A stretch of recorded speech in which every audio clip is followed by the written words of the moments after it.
horse and carriage. Did you guys know that this was actually written for a musical, a televised musical version of Our Town starring Frank Sinatra? Oh shit. And then Is that true? Yes, and then it got used as the theme song for Married with Children. What scene in Our Town was this fucking musical? The third scene where she realizes she's dead and she'll never have those tiny moments of life that she'll really enjoy again. She just turns straight to the audience, a little flossy, and this Yeah, Frank Sinatra played Emily Gibbs. No, not the stage version, guys. It was a rousing performance. closed it officially. Brad, did you hear my fun fact? No. This song was written for a televised musical version of Our Town starring Frank Sinatra.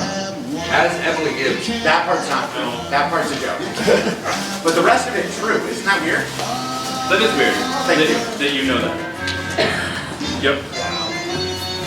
Shut down. Oh, shut down! Alright, we're gonna stop it right there. I know, the song's not done, but that was a good beat. Nobody wants that. And nobody needs that. Nobody wants that. But you know what everybody wants? You know what everybody needs? What, What, Brad? Welcome to the WRPG Season Sampler!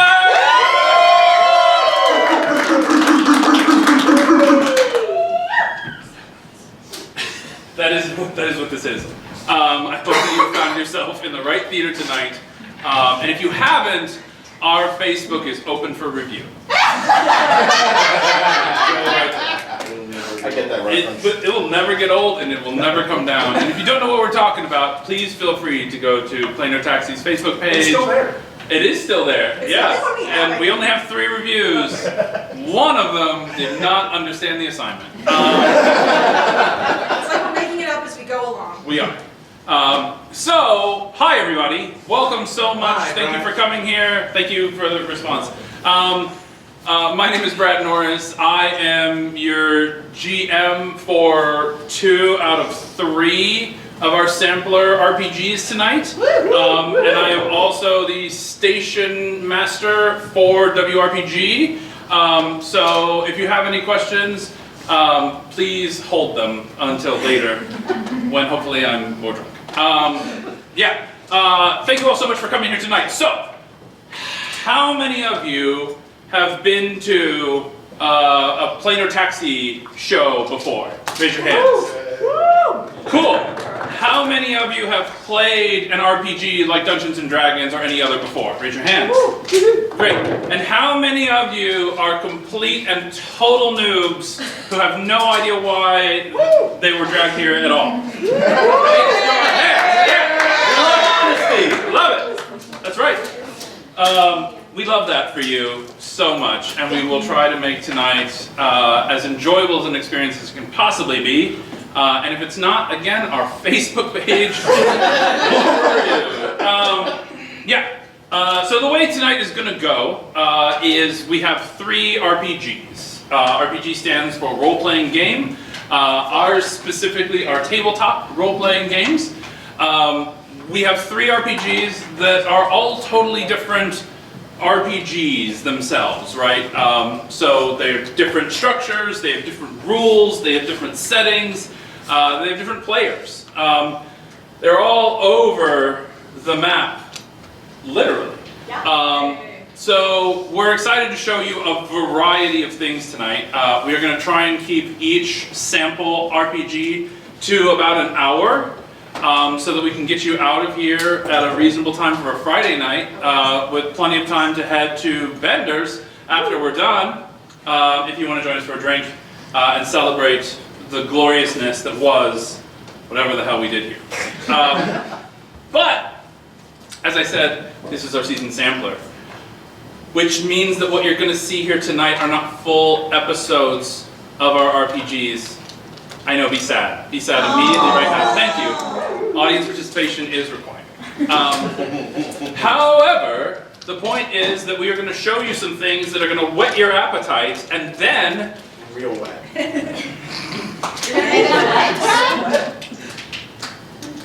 Everybody gets one. We're going to show you some things that are going to make you thirsty. Real thirsty! And then in the new year, we will actually present all three of the things that we have here tonight as full campaign episodic shenanigans, right? And we will have more information on our social medias and in our email lists and things like that, so make sure you follow all of those places to know where we're going to be and when we're going to be and what we're bringing to you. But all the things that you're seeing here tonight are sort of like episode 0.5, right, of these RPGs, if you have to like put them chronologically in your head, okay? What else do I have to say? I have to say, for those of you who have never been to a Planar Taxi episode before, which is what is about to happen here, we have one house rule for Planar Taxi Company. Does anybody in the audience want to explain it? Anna, your hand shot up so fast. Go ahead. It is the flashback mechanic. That's right. And how does flashback work in context of Planar Taxi? Basically, when someone on stage alludes to an event that happened previously that we have never seen before, someone in the audience goes, flashback! Exactly like that. Exactly like that, in that voice. And I think we do, or you guys, get to pick who acts out that particular flashback. And it doesn't have to be the player who is playing the character that is flashing back. Amazing. That is great. That is practically perfect in every way. Thank you. Yeah, so when somebody, as they role play and as they act out what they're doing, happens to say, that reminds me of a time when I, whatever, you would all yell, Flashback. right. And the one of you, maybe, who yelled it loud enough and fast enough, would get picked to sort of cast the scene of the flashback with the people who are on stage, right? And then the person who was that actor who was telling that story then narrates that flashback for all of us. And we take a moment to see what the past was like in the life of that character. And we love our flashbacks. Please be on your toes, because these guys can also call flashback, and they are trained in this at this point. Although they might be rusty, they haven't done this for like 6 months. I haven't done it. And some people haven't done We it. definitely have done it as an audience. We weren't gonna talk about the Oz in the room yet. But there is a new player on our stage tonight, and we're very excited to have them. We're not going to give anything away until we give everything away, which is the best way to give everything away. When that happens. Sorry, I ruined the reveal. You didn't ruin anything! Perfect. Anyway, so, that said, we are now going to present to you a season sampler mini-sode of Planar Taxi Company Season 2. Woo! Get hyped. It's my first time since February. And look, we have a new thing. Ooh, God. Did you get to the new I thing? was in the hospital. Are we ready? People ready for the new thing? I'm ready. So ready. Bring it. Is anybody ready? We're ready. I don't know if I'm truly ready. Wait, I'm not ready. Oh. We're ready. Are you Okay. ready We now? are, go. Here we go. I'm ready. I'm no longer ready.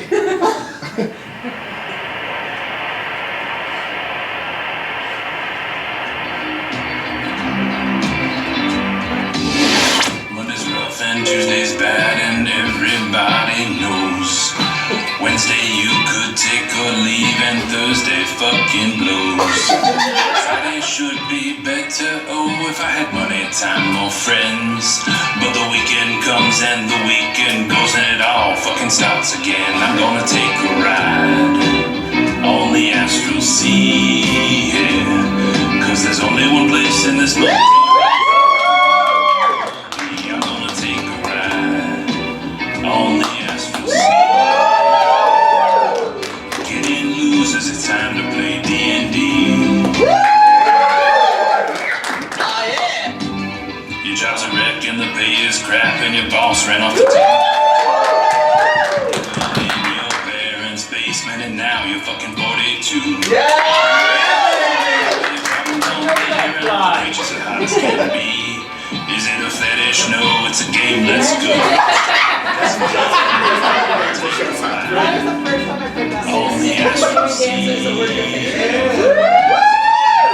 I'm sat alone, but there's a haunted goblin looking at me, so I'm protected. On the astral sea, yeah. Everybody loves to play some D&D.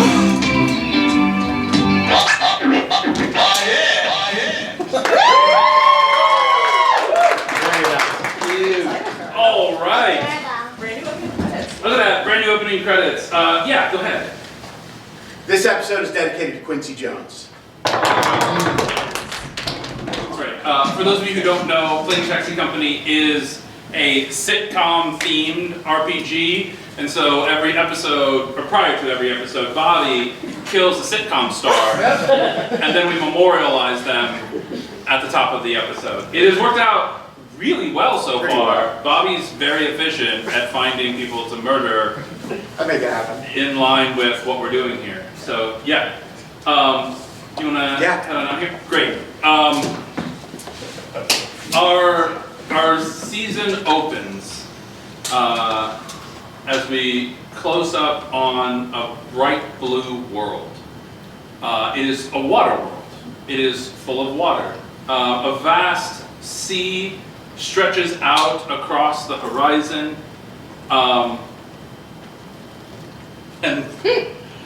And in the distance, a small rocky island can be seen. As we close up onto that island, we see the waves crashing violently.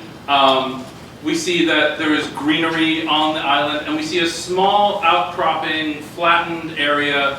And on that flattened outcropping sits TV's Tony Danza. Tony Danza, what are you eating, Tony Danza, right now? It's Sunday. It is Sunday, and therefore Tony Danza is enjoying his gelato. He's also wearing a brand new suit, but his hair has changed a little bit. Time has passed since last we saw Tony. About 6 months have gone by since the events of the end of season 1, where Tony Danza defeated the evil Scott Baio and saved the galaxy as we know it. However, the reverberations of that action have been felt continually as people that Scott Baio attempted to take out of existence and turn into koosh balls are slowly coming back to life in their humanoid form. As they return to life, the memory of them returns as well, which is making for some awkward moments as long forgotten siblings, parents, friends, lovers return, and so do the memory of them. Tony has come to this island seeking solitude, but his solitude is short-lived. As there's work to be done at the Planar Taxi Company, who has been sent to pick up Tony Danza? I don't have a cab yet. What? I've been here for a year. Yeah, that's you. Where'd it go? Come on, Tony.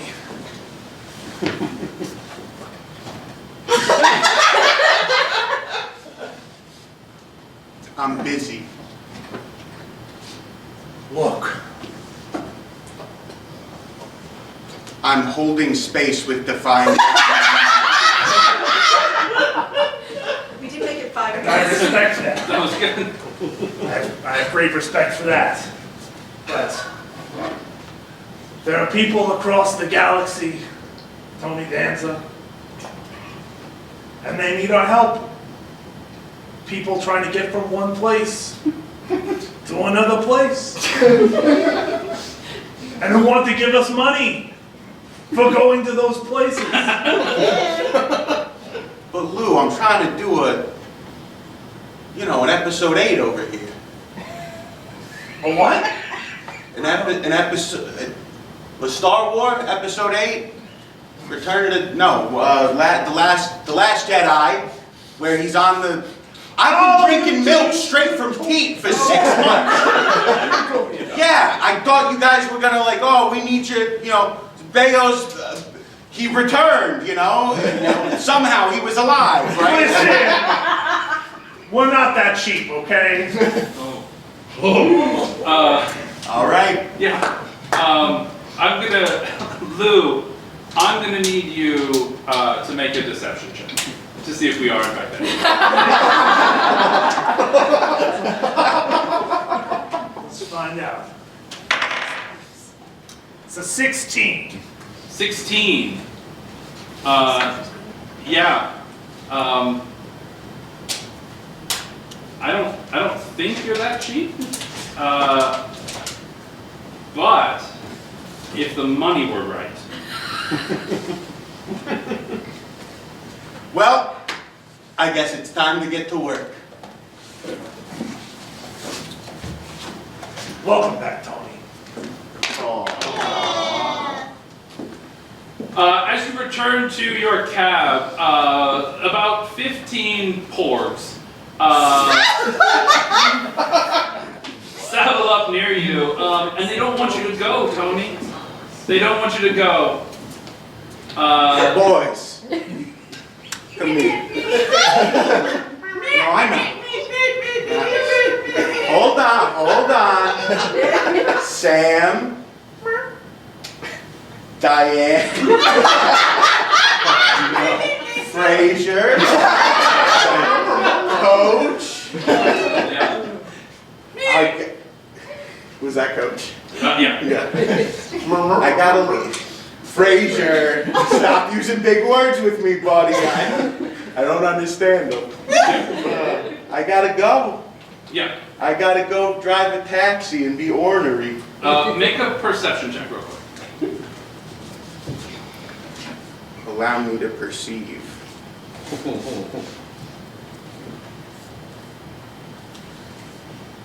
It's 18. I'm so perceptive. Great. You've spent about 6 months with these porgs, and you can, at this point, you can really pick up on like their various beats and things like that. You kind of understand what you're picking up what they're putting down. Yeah. They 100% want you to do a Star Wars episode. A Star Wars episode where we retell all 9 mainline movies with our characters in place, a la Family Guy? Frazier, you can't say that. I don't care if you won the election, you still can't say that. Frazier, that's beside the point. We'll do a Star Wars episode, okay? Excellent. As you set the porgs down, like more arrive around you, and they sort of create like there's like a little mini porg amphitheater, right? Yeah. You are at the center of it, and they are eagerly awaiting the story of the Skywalker saga through the eyes of TV's Tony Gans. Lou, call the boys. All right. Because we're doing a Star Wars. All right. We begin at the beginning. Which one? Yeah. Approaching a small green planet. This is how you do it, Charlie? Hold it just like this? Thank you for holding space with me. Yeah. We approach a small green planet where there seems to be some sort of like large, like donut-shaped ships surrounding it. Oh my god. And the vessel that you're traveling in is calling out to them to sort of like let you through. Mm-hmm. Yeah. Who is Qui-Gon and who is Obi-Wan? Tony Danza. Well, actually, this is a fun fact. I actually auditioned for Qui-Gon Jinn. I auditioned for Luke, too, back in the 70s, but... We have to get through 9 episodes. Right, Qui-Gon Jinn, and he's, you know, the other one. Okay. I've seen the movies once. Come on, here we go. Let's go. I've never seen the movies. I know, no, they're really good. Trust me, all 9 of them, really good. Especially this first one, I hope. Yeah, especially this first. So what am I again? You're a Jedi. That's good, thank you. You think- Jedi is what? What's a Jedi? It's like a space priest who kills Yeah, just like you. in the name of peace. Are you making this up? Is it movie about me? No. It's people, not blobs. It's people. Right. Well, can't all be winners. That's right, boy. No, you're what's his name? You and Magoogle. Oh. Yeah. What's a year in the Google? I don't know, but there's people, members of the Trade Federation would like to meet with you. All right. They've set you up in a conference room, and they've given you some beverages. Thank you. Go ahead and have both of you roll a perception check. Okay. 11. 19. Oh, shoot. So, Tony Qui-Gon Jinn, Yes. you're really enjoying these beverages, and you're kind of chill about the whole thing. that's Obi-Wan good Kenobi, you have noticed some kind of gas is entering the room, and starting to fill the room with a sort of noxious smell. Are there other people here or is it me? It's you and Qui-Gon Jinn and one other droid. Are you farting, droid? Because this place is full of noxious gas. Oh no, we have to, I tried to kill the droid. You can do that? Yes. Brad, I force killed the droid. You killed the droid. Yeah. Great. The droid is smashed to pieces against Great. the wall. Ah! The doors are locked and the gas is still coming in. Oh no! Force that thing the door. What else can We I forced do? that thing the door. Yeah. Okay. Go ahead and give me a force attack. Force attack. Roll a d20 and add your Wisdom. Yeah, sure. Jesus Christ. Oh yeah, no, that's good. Yeah. No, But I still only got a 9. Okay. Dirty 20. Dirty 20. Okay, great. Yeah, so you definitely force that door open. What good is having the force if you can't blow open a door? I've often said that, Brad. Yeah, and there's like 20 battle droids right behind that door that are immediately just trampled by the door itself, like blowing in and crushing them. There's absolutely no resistance in the hallway anymore. We are awesome at making movies. Yeah. We're gonna go and try and find the people we're looking for. Is What this are you doing with your voice? Is this a good Liam Neeson? Should I keep doing this? Okay, I'm going to keep doing I'm this. quite taken with it. No, I actually auditioned for Taken. Okay, so you head out into the hallway. There's all of the droids have been destroyed, but you're in a ship.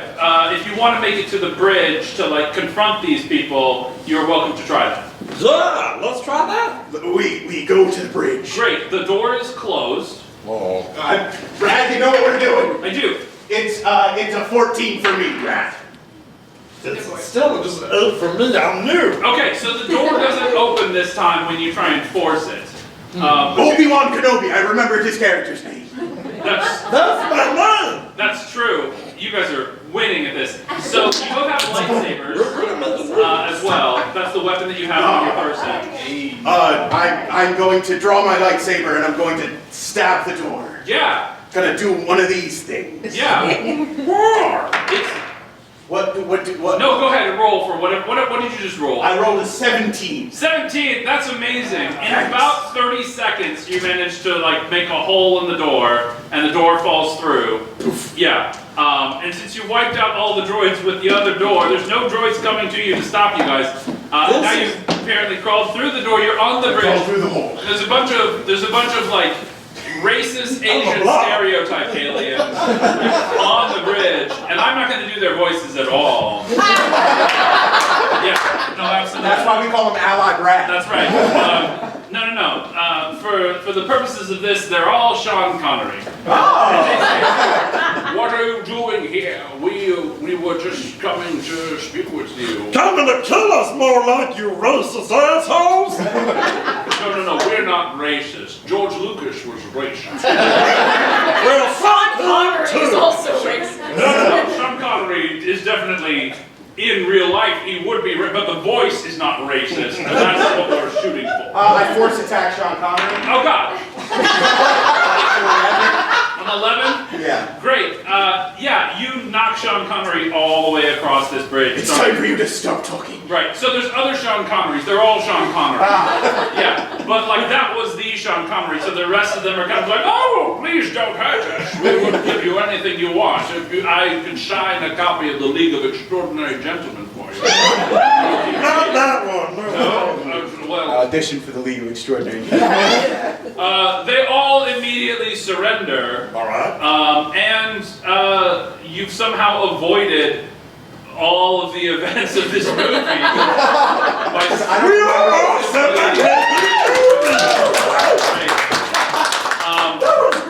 that was pretty great, right? Awesome. So we're gonna flash forward now to episode 2.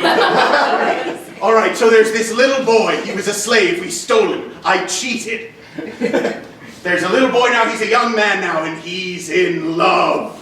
And all the porgs are like, oh, they're so excited. Yeah. They can, Yeah, Hayden Christensen. No, wait. No, not yet. Not yet? Not. In episode 2? Oh wait, we are in episode 2. I'm sorry. Oh. When you were talking about the little boy, I was fine. I haven't caught up yet. No, I'm you're still big. impressed that we skipped over absolutely everything that happened. It kind of makes it seem like a dumb movie if you could just do that. What? Things are about to get short. No, it's fine. Like what, 10 years later? Yeah, I'm Yeah. dead, right? Yeah. Qui-Gon's dead? Yeah, you're gonna need. Yeah, sorry, you're gonna need to. Yeah, so but Obi-Wan's not, Obi-Wan's not. right? Who did you cast as Anakin? It's a sad life for me. Jack? Great, awesome, amazing. You So who's this kid? you look so young and virile in this movie. Look, I may be short, okay, but yeah, make do what you got. Yeah. This is your Padawan, Anakin Skywalker. Oh, hello, pal friend.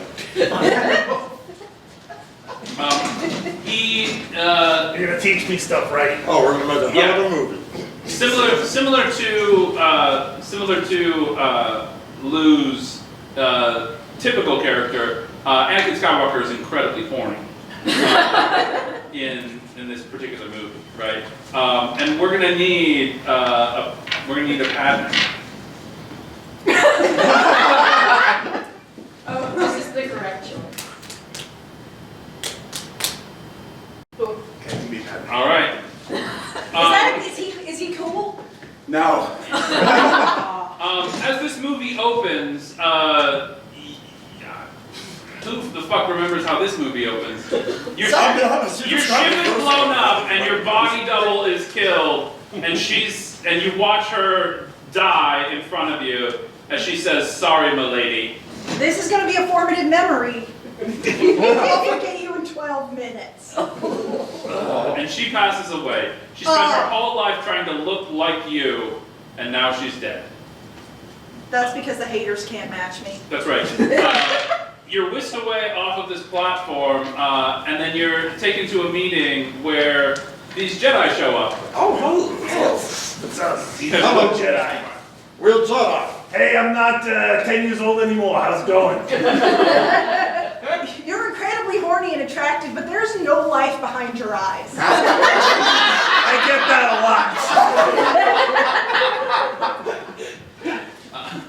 Yeah. Yeah. I mean, we're on track. I am very important politically and horny for you. Correct. That's the Are we plot. allowed to pull the dialogue right from the movie? a lot. Try not to get DCMA'd over here. Excellent. So you guys have been assigned to protect Padme here from any other attempts on her life, as she's very important politically and attractive. Oh, But I have to do a costume change. I'll be right back. Yeah. In this scene, no wait, you're costume changing. It takes a minute. You've got a lot of layers. In this scene, you guys are in an elevator. oh, all right. Yep. And you, I'm gonna need you to explain to Blorkin just how horny you are after 10 years of not seeing Padme. I mean, when you come from a desert planet, it's very dry. And right now, it's still very dry. But we're on the way to being less dry. Slow down there, Tiger. You really painting a vivid picture that I fully understand. Listen, Obi-Wan, I don't really know how to talk to women, okay? Is there any advice that you might be able to give? Any time in the past where you might have wooed a woman? I'm a priest, and I'm not familiar with my backstory. So, probably not, but maybe. Flashback. All right. Flashback to the maybe. To the maybe. All right. And you're going to be me. All right. And you're going to be Miss Maybe. Okay. All right. So there I was, maybe or not. And I think that it went something like this. All right, so you're going to be me. Yeah, right? wait. I thought I was you. Oh, no, you're going to be me. And you're going to be me too. Uh-huh. I was masturbating.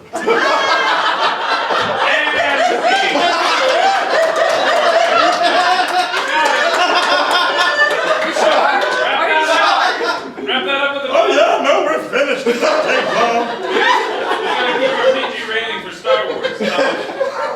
Yeah. So it's kind of like that. You know, if you just take care of it yourself, you don't really need other people. Which seems pretty Jedi philosophy. Something about the Jedi just doesn't seem, as great as maybe I was led to believe. No, perfectly reasonable and sensible organization and structure, and certainly all of our decisions have led to pretty good things. Never anything coming to bite us in the fucking ass. And at this point, we're gonna cut to a scene in episode 3. Anakin Skywalker is murdering younglings.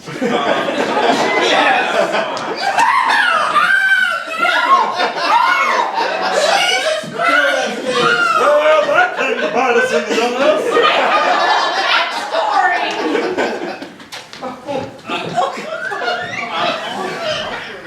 All right. And scene. So it's good.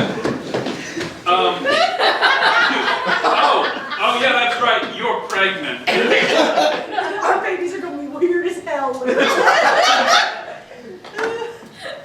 So, I might have done something I might have regretted. I'm having pregnancy hormones. Tell me it's nothing bad. No, it's just, it's the men and the women and the children too. Not. All of them. You're really hot when you kill things. Still got it. I should have seen the red flags before, but my pickings were slim, so. Great. We're gonna cut to the lava planet Mustafar. Cool. Padme Oh, that's me. and Obi-Wan. We've got to do another costume change. I mean, you're still pregnant though. I'm running out of costume pieces. Yeah, I know. You're good. All right. We did a bunch of quick changes into this shot. Yeah, here we are on the lava planet Mustafar. Anakin Skywalker has just single-handedly ended the Clone Wars, wiped out all of the Separatist army and their leaders, and he stands ready to remake the entire galaxy in his image for the love of his life. However, Obi-Wan is also here. Hello. I have the higher ground. You.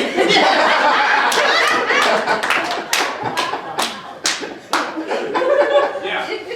I'm on the chair. Yeah. You can't win. Patrick, would you give us something inspiring to say to Anakin to try and get him to change his ways? No. Perfect. Let's take a persuasion roll. All right. and see if you can get Anakin I just with disadvantage. come away with me. We can just, pretend this never happened and play family. It'll be fine, I'm sure. About the relationship. 26. No, with disadvantage. He's already murdered everyone. Another 26. What? Perfect. I took skill mastery with I love this persuasion. so much. You make a compelling argument. And he does have the high ground, which, as he taught me, gives him an advantage. It is It's over. over. It's over. I won't underestimate his power. Great. 19 years later, on a desert planet called Tatooine. 3 callbacks. So you got 3? 3, yeah. Go ahead. No, that's how he almost got the role of. Oh, Jesus Christ. And 3 callbacks for Luke Skywalker, and then that Great. Joker schmuck fucking. Great. So are you Luke Skywalker in this? I'm just Yeah, asking. I'm Luke Skywalker. Okay, great. So Far more your diverse. father, Anakin Skywalker, your mother, Padme Amidala, you and your sister. I'm such a well-adjusted child growing up with my nice, happy nuclear family. Right. You live in sitcom-esque, poverty Yeah. on a desert planet because Anakin never turned to the dark side, Padme never died, and you guys got raised in the desert. Ooh, you're late. Don't try and sneak in. I was doing my hair. Hi, it's not sneaking. Oh, you're talking to the person in the audience. Yeah. Eggs on my Ooh, face. you're late. No. Yeah, we were doing I need to actually see this. farm work. We're dust farmers. You know how long it takes to get these buns in place. I've seen Mom do it. It takes a while because we have such a loving, happy family. Indeed we do. Imagine if all those years ago, Mom and Uncle Obi-Wan didn't convince our dad to go back to the light side. I feel like things would have turned out horrifically differently for us. Imagine if our dad was Space Hitler. I mean, that would have been such. Oh no! 19 years later, Luke Skywalker, alone on a desert planet, raised by his uncle Owen. Here he is at Tashi Station after just delivering a bootleg shipment of power converters. We got the power converters. This is why they said I couldn't do the role, because I was spoken too much. You spoke the whole time, I right? said that's right for the character. Hey, where'd you pick up these power converters, huh? My aunt cooked them. My Aunt Baru cooked them. I sure do love your. Oh God! Oh, you flicked the. Just take the power converters, Oh, pal. All right, I'm give me sorry. the credits. Sorry. Whatever. Oh, here you go, Skywalker. Take it off. Take it off. Jeez. In this version, both Luke and Anakin both became space. Love it. Great. As you return home to your uncle and aunt's house, you find that they've all been murdered, and their corpses are literally on fire outside. Oh, wait, this is too many charred remains. Someone needs to call an investigator because one of these bodies is not my family.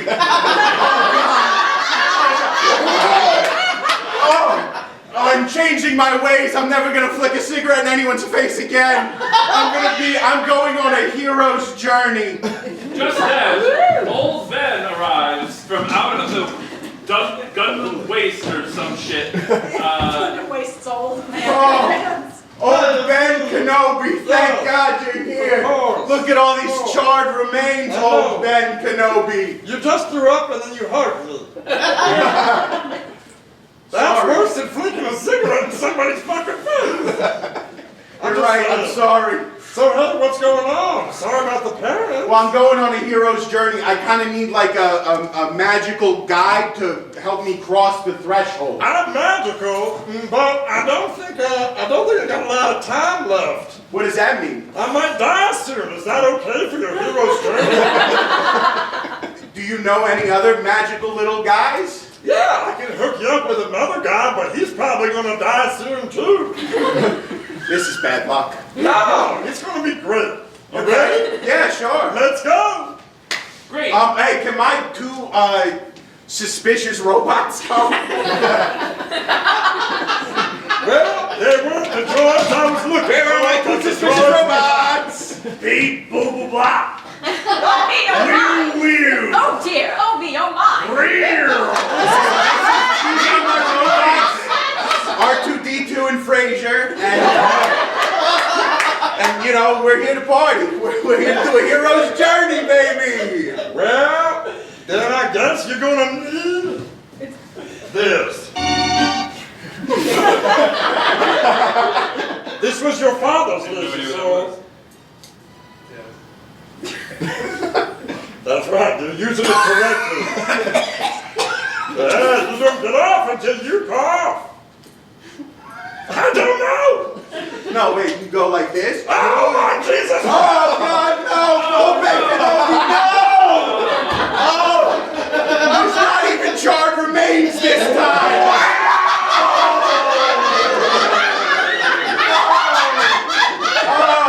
I can't say things like that. We need like a handsome, roguish type guy to whisk us away. I'm literally the last one. Whisk us away, Han Solo. Okay, cool. I get to drive this time? Yeah. All right. Do you mind taking my 2 suspicious robots with you? As long as one of them can double as a dog man. Yeah, he can. Wait, we just freed up a guy for Dog Man. Come be Dog Man.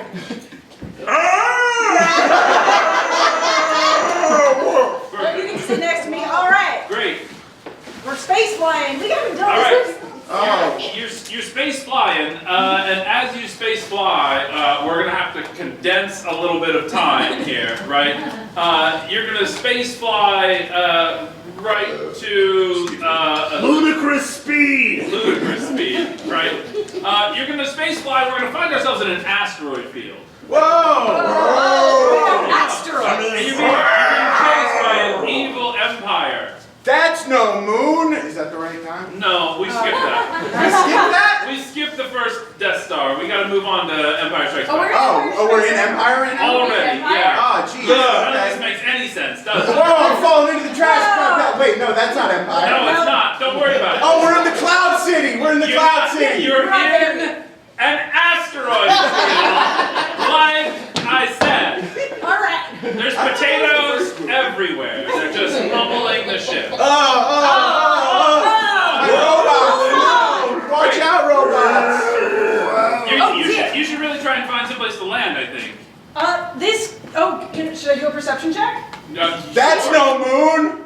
No, it's Use your brain. You're right, that's the console. That's no worm! 13. 13, amazing. These asteroids look totally safe to land on. This cave is damp and I'm not concerned. Correct. Hey. You've landed and you're in a wet cave. A moist, delicious cave. Space is funny. Yep. Oh, wow. This sucks. Am I like a Scooby-Doo dog? What You can talk and happens no one next in Star understands it, Wars? so yeah. Brave, huh? Bro. Yeah, so for moving the plot along purposes, some space bats start attacking the ship, Oh no. which matters for some reason. Whoa. Hold on. Wait, asteroids were no problem, but space bats? That's an And the issue. whole moist cave just starts to rumble and shake. Whoa. Not a moist cave. R2D2, what? What did you You've just been say? talking this entire goddamn time! I R2D2. kept censoring it. I have been translating everything you've been saying! C3PO, And I stop didn't have- cursing. That's not okay. R2D2 is the only character in all 9 Star Wars films that never has its memory wiped. He knows everything, and he's been everywhere, and he could have solved the whole thing if he just fucking spoke up. But I'm an asshole.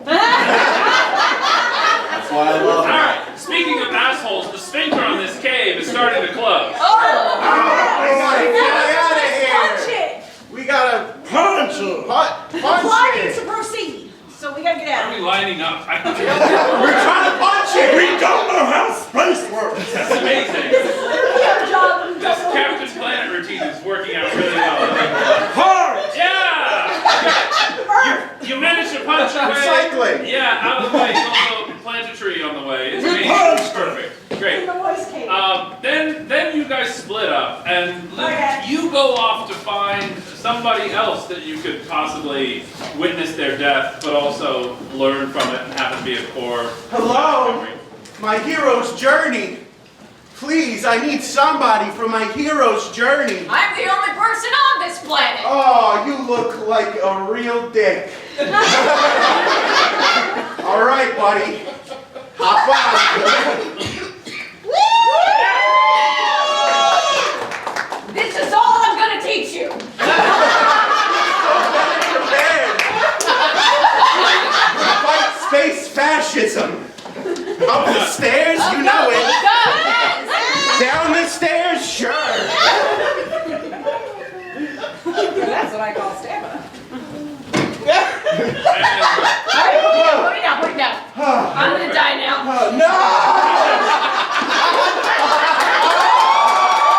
Hey, that's the next movie. He's got the hair movie. Like Charcuterie. We're I learned so much from you. Like how to do cardio. Alright. Tony and Enza have a seat for a few minutes. Meanwhile, everybody else goes to a city in the clouds.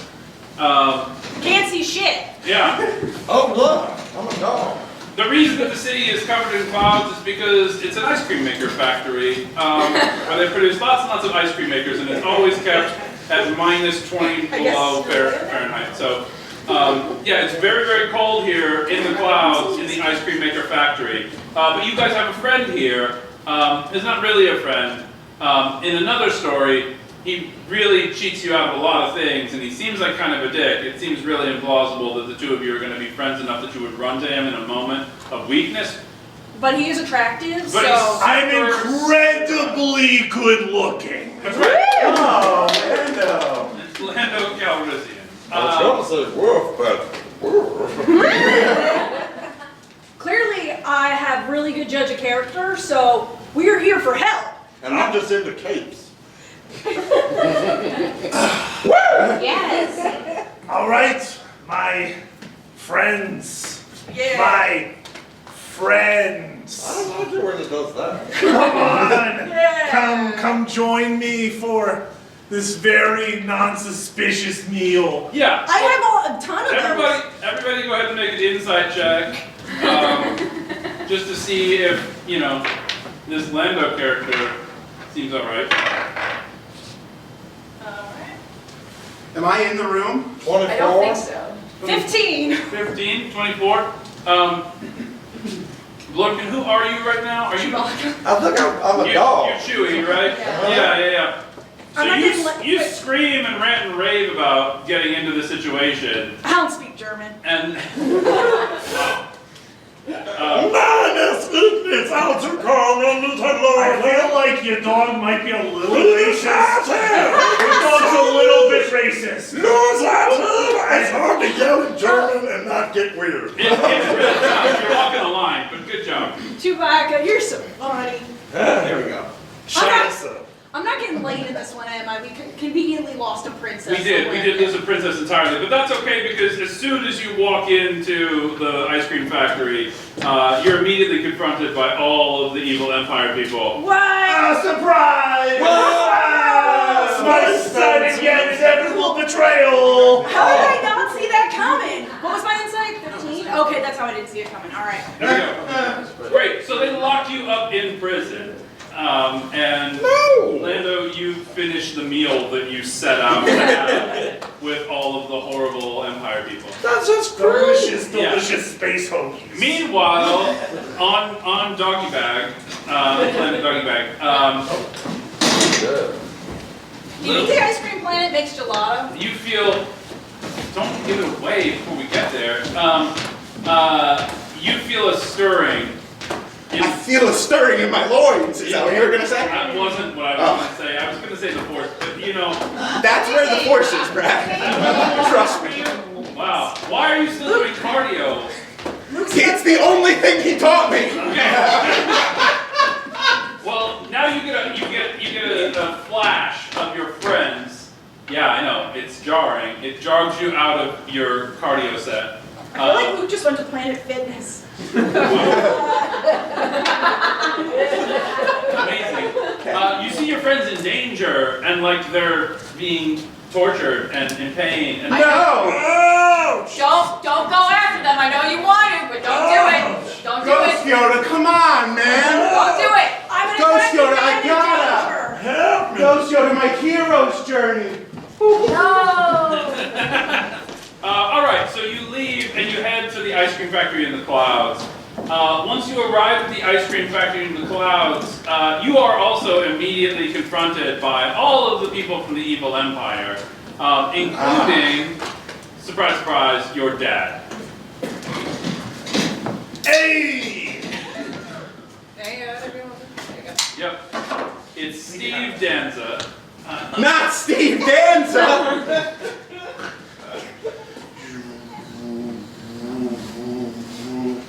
Why you gotta fight me? You should be joining me. It's a family business. You killed my father! Wait, cut off my arm. Wait. Who's that? Yeah, great. So I'm Is it gonna. the left? It Right. doesn't It is matter. now. It is now. Oh, it was the right. He was right. Yeah. Tony Danza. You are my bambino. Wait. Okay. I'm gonna need Steve Danza to make a persuasion roll to try and get Tony Danza to join me. Go really well. It's gonna be fine. I'm not Do worried. I need to roll against it? No, not right now. Okay. We're gonna have something else for you in a second. Okay. 8. An 8. An 8. Yeah, so Tony, please explain to us why you don't think it's a good idea to join the dark side with the guy who just cut your arm off. Do I know you're my dad at this point? He said he's your You're my dad? Bambino! Oh, Dad, it's... Dad, have you heard about the hero's journey? Tell me more. Right, so it's this whole literary cycle where you have a young man and he's imbued with a lot of power and he finds like a magical guide, and I've had a couple and they're all charred remains now, but they bring you past the threshold and you go through like a whole moral dilemma, which, that's what this is, and then you come out the other side a hero. And I'm right here right now, and it would be bad, because I'm trying to get here. So it would be bad if I went and did, this, space Nazi. It would be bad for the hero's journey. It's a more space capitalism. I don't see a lot of private industry. I see a lot of nationalism and like national socialism and a lot of ethnic stuff. Whoa, whoa, whoa! No, I see a lot of murdering whole planet. What happened to Alderaan, Dad? What happened to Alderaan? I want to Teach him a know. lesson, all right? Force, tell me what happened to Alderaan. Flashback. This should be easy. Here we are with our family. Just built this amazing cabin over Lake Alderaan. What an amazing life we're gonna have Look, the together. beam in the sky. What do you think that is? It's beautiful.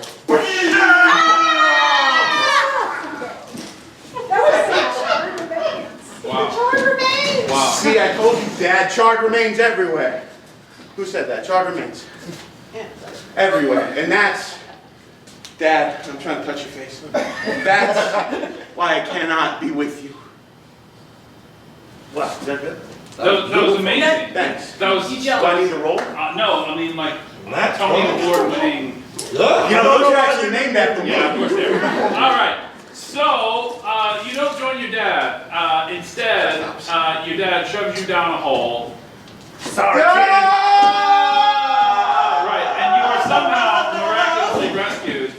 at Christmas. Even though we left your sister out of this entirely, Han Solo rescues you in Millennium Falcon. Nothing bad happened to me this time. No, everything's fine. Oh, thanks for having me by the left. Are we in prison? Not anymore. Oh, good. Yeah, convenient. Nothing bad happened to me. That means we don't have half of Return of the Jedi to go. Thank God. That's right. So we can skip straight to the final space battle in Return of the Jedi. I'm gonna need somebody to be Home 1, I'm gonna need somebody to be the Executor, I'm gonna need somebody to be a squadron of TIE Fighters, I'm gonna need somebody to be a squadron of X-Wings, and then one person gets to be a B-Wing. X-Wing? What do TIE Fighters. Shut up, I forgot the thing It you doesn't said. matter. You want to go? Pew, pew. Can I roll the QQ the X-Wing? Capital ship. Yeah, you guys are doing great. No, this is amazing. So you fly around for a little bit. Trap you. And then all of a sudden, out of that giant hole in the wall right over there comes a beam of light and destroys Blorkin. No! This is fucked up movie. Yeah, I know, right? Sucks. So definitely the Empire seems winning. I'm gonna need anybody who chose the side of the rebels to make a Constitution saving throw. I don't even know what side I was on. Well, then you were probably Lando Calrissian. Good job, Brad. You stole Constitution? Han's clothes for some reason. Constitution saving throw. 15. You're dead. It doesn't matter. 17. Well, look, bud. There's still other whatever there are The out there. rebellion never dies. 18. Home is where your heart is. 18. So true. Great. Move on to home You're two. still kicking, and you realize that you've got to go inside the giant sphincter and blow it up. Well, this is my first time doing this. I'm a little nervous. How's it going? I'm an X-Wing. This is. Alright, and we're going to cut to black. You're a coward, Brad. That's amazing. Alright. It was an amazing space battle. You all won the day. 19 years later, we can go through 3 movies in about 5 minutes. Oh, did we really? Can we do it? Yes. Great. What's your favorite part about the Somehow Scott Baio was alive. That's the dumbest plot I've ever heard in my entire life. How could it be alive? How would people not know Scott Baio was still alive? I might be a new character, but I have a connection to one of you, or maybe I don't, or maybe I do, or maybe I don't. Are you? Brad, Are you my daughter? I roll to force push these 3 movies out of existence. Whoa. Whoa. Whoa. I'm going to have to set a DC for that. Give me a second. Whoa. Yeah, okay. I mean, I'm gonna die anyway, so. Who are you? Huh? Oh, no. Let's fucking go! You're on a tight time schedule. We got it. Yes. At this point, TV's Tony Danza is surrounded by porgs, and the rest of the Planar Taxi Company have also arrived, because it takes so fucking long to tell this story that everybody was like, what the hell is up? We have to come get it. Thank you, I appreciate it. So yeah, and so how do you, without including the last 3 episodes? And so we were on the forest moon of Endor. Me, Han Solo, the dog, Frasier, Rex 2 Dex 2. We were all there and we all got little awards, and then John Williams did his thing. There weren't any teddy bears there, though. Oh, there were literally thousands of teddy bears. Literally thousands of little guys going like, wah wah wah, you know, like whatever they do. Is that what they do? Yeah, what do you mean? I don't know. That's what they do now. Yeah. Are they Italian? They are They're now. short, they're hairy, they're violent, you tell me. Yikes. And so then, George Lucas rode into the sunset. He didn't remake anything in the 2000s. There was a pretty cool TV show, Just One. And Rogue One happened. And that's it. So think of like everything you thought would have happened in the 5 minutes preceding that fourth part. Yeah. That's it. You did it. That sounds pretty good. I know it was pretty good. Yeah, and you know what? The end. So are you guys satisfied? Can we get out of here now? Well, I got some suspiciously green gelato over here. I have no reason to doubt anything could be wrong with it. I rolled a 15 on insight Did you really? earlier. Oh, okay. Well, hey, it's Sunday. I'm in a suit. Let's just all eat some gelato. Alright. That sounds good. And with that, as the sunset burned red in the west over the ocean, Tony Danza and the rest of the Planar Taxi Company gathered around for some delicious green gelato. Oh, I thought we were Straight from the straight from the teeth. Yeah. Straight from the teeth. Join us next time for a full episode.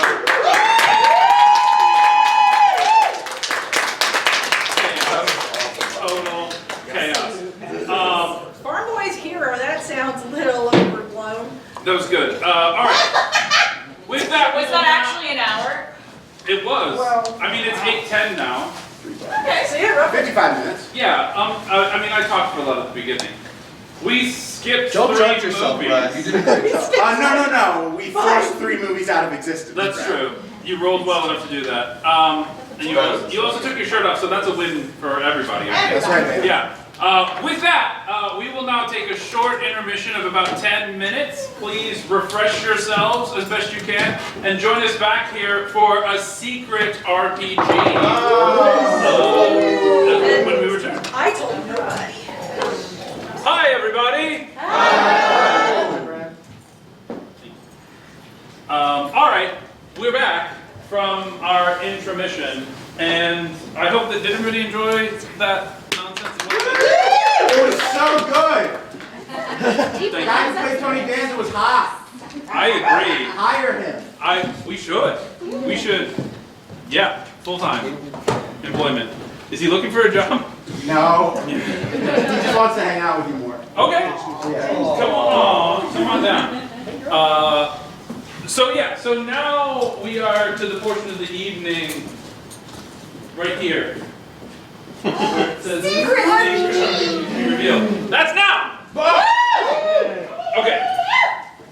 So, little preface here. When we set about, thinking of all the things that we could possibly do as RPGs, there are a lot of really wonderful ideas. And there are a lot of really wonderful ideas that will definitely happen as RPGs here at the WRPG in the future. But there was something about this one that just tickled the exact right spot in all of our brains. And then I will pat myself on the back and say that I managed to put together a cast for this that I am thrilled to be working with, and I'm thrilled that they're working together. But none of them have played this before, ever. That's right. We've talked about it, but we've never actually done it.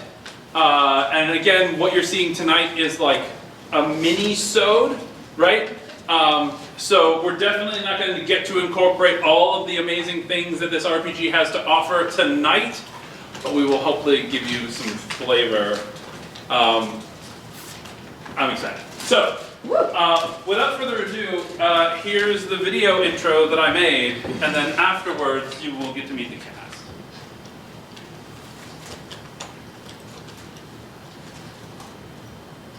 I have moved and I kept on moving. I proved the points that I needed proving. I lost the friends that I needed losing. Found others on the way. Oh, and I have tried and I kept on trying. I've stolen dreams, yes, there's no denying. And I travel hard, sometimes the conscience flying.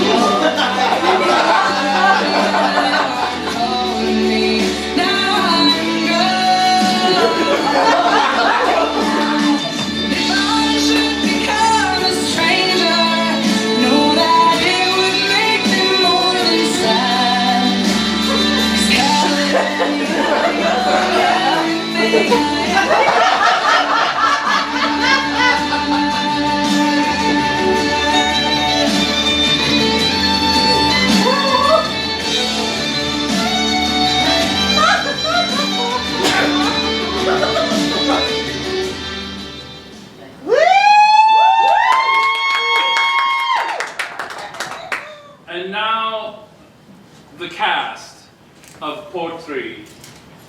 Please join us, won't you?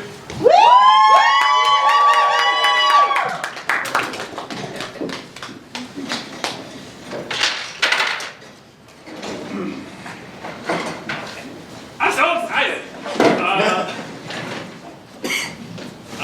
So this is a oh, who cares? It's amazing. Just watching them walk out here is enough for me. I'm glad we don't have to do shit tonight. Welcome to the Isle of Skye, the Scottish Highlands, specifically the ancient town of Portrait. Portrait is the capital and largest town on the Isle of Skye in the Inner Hebrides in Scotland. The current name translates as King's Port, possibly from a visit by King James V of Scotland in 1540. Prior to the 16th century settlement, the name was Kiltergarlin, from the Gaelic Sil Tarharglin. I'm going to say all of these things correct. And previous to occupation by the Romans, it was a Pict settlement that dates back. Hi. Hello. You keep talking. You're doing a wonderful job. Thank you. Dates back archaeologically to the nearly 6,000 BC. So these lands have been inhabited. These lands are ancient and old, and the mysteries within them are as well. However, these fine ladies are the Murder Mavens Mystery Book Club. They've been meeting at the top floor of the Carmina Gallidacia every Saturday evening for the last 10 years. The Murder Mavens are particularly fond of the Gold Crown Mystery Series by Robin Masterson's, featuring the globe-trotting super sleuth Amanda Delacourt. The Mavens themselves are all elderly-ish women, whose partners have passed away, whose children have long flown the nest, and now they're enjoying their golden years in the picturesque town of Portrait. Keeping their homes the way they like, pursuing their hobbies, and finding comfort and companionship in each other. The Mavens are also amateur detectives. Oh my God. They have helped the local police solve several high-profile crimes. Sometimes people approach them to get their help on a case, but usually the Mavens just stumble into it, much to the chagrin of the authorities, who almost always resent their meddling. I was born that way, so. If we could, briefly, and it might be a stretch for some of you to be brief, but if we could, I would love to go around the room and just briefly introduce yourselves to everyone else. If you could give us your name and tell us something about yourselves that people might find of interest. Why don't we start with you? My name is Geraldine McLeod.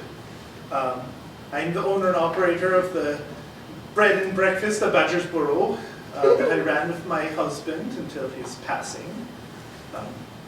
And I love to bake and keep up on all the town business. That's all I have for now. I have a son, Edgar Jr., and he is the groundskeeper at the Badgersboro, and he is responsible for fixing things up and, taking care of everything for me.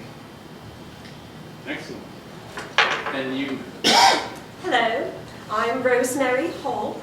I retired here a few years ago with my husband Elliot. We met when we were professors at Oxford. After retiring, we came here and adopted 3 kittens from the same litter that we treat as if they are our own. When I'm not just enjoying my retirement, I volunteer at the local school and I teach still. And when I'm not doing that, I have really good sex. Hey, girl! I'm in my prime, what can I say? is Phyllis Malcolm McMillan. Married my high school sweetheart, my late husband Angus, bless his heart. We have 2 daughters, Sorsha and Marcely. I am a housekeeper, still keeping up with my work. I do see ghosts from time to time. I didn't tell Angus much about that though. And yeah, this is my home. Hello, I'm Fiona Baird. I was born here, but I spent most of my adult life in Edinburgh. And unfortunately, I find myself back here, dragged by the hairs by my shithead brother Cecil.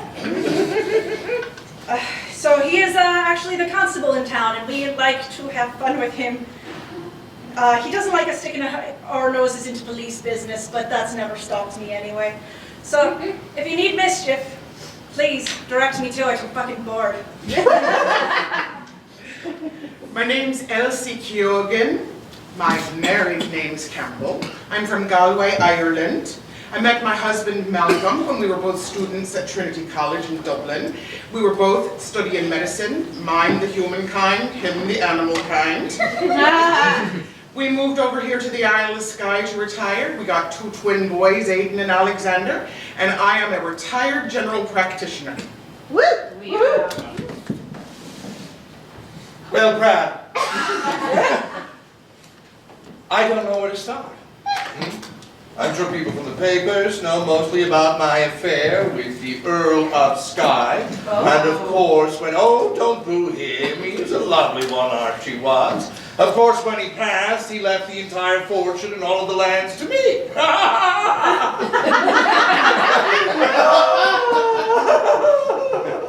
It still makes me laugh.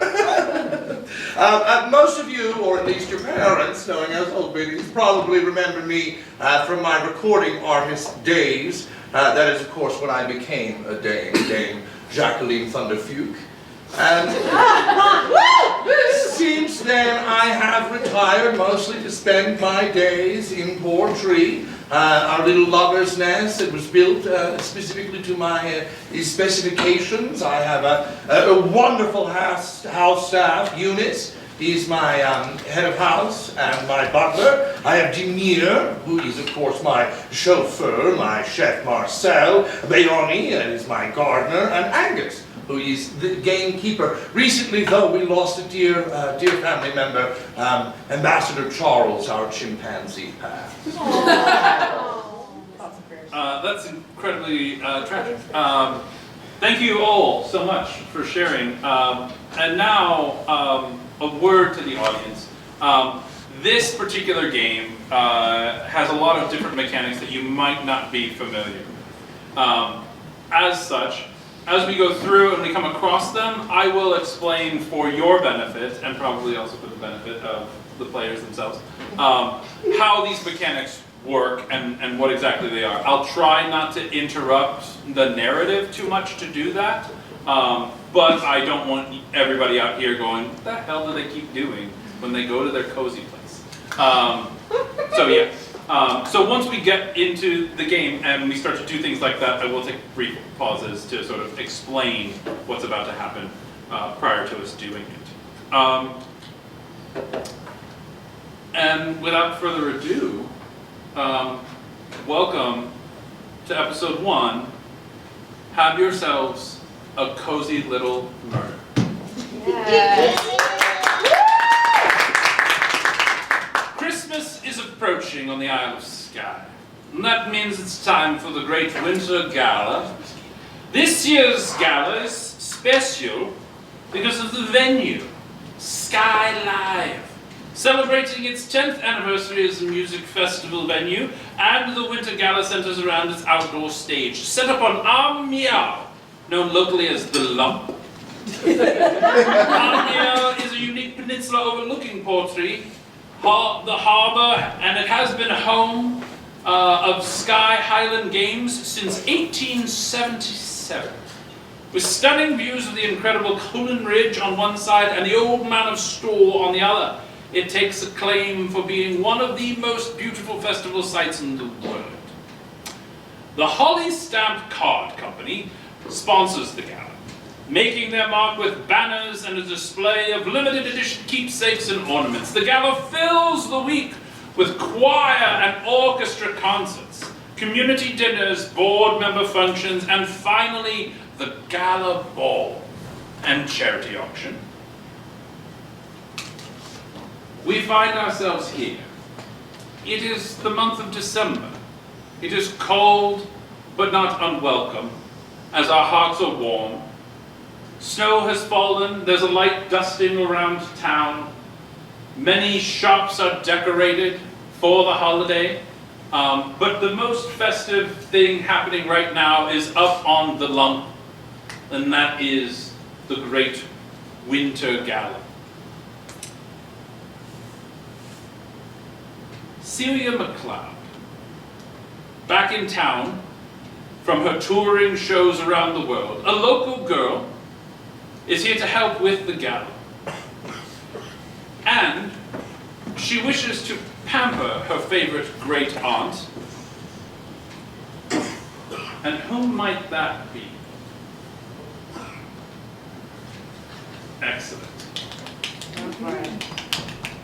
Celia has approached you and offered you and your entire book club tickets and backstage passes to all gala events for the week. She has said. And thus begins a week of festivities and a week of access and excitement that not all of you necessarily have ever had before. Certainly, you're familiar with the gala, you've witnessed concerts and things. Some of you might have gone to some of the more exclusive functions before, but now all of you will be going to everything. And you can get anywhere you wish all week. Please tell me, there's something for everyone at the week-long gala. What aspect of the gala festivities do each of you look forward to the most now that you have access to absolutely everything?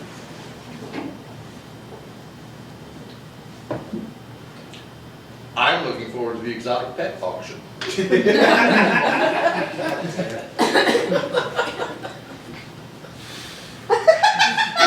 Well, you asked. Now I start making notes. I thought they outlawed that years ago. No, now you're moving in exclusive circles, Doc. So all week long you have to pretend that laws and morals don't apply. I spent most of my life doing that. But now you're just doing it with money. Anyone else have any? Yes. I think I'm most excited for the soup cook-off. I do like me a good soup. Love it. Are you going to compete? Oh no, I make a terrible soup.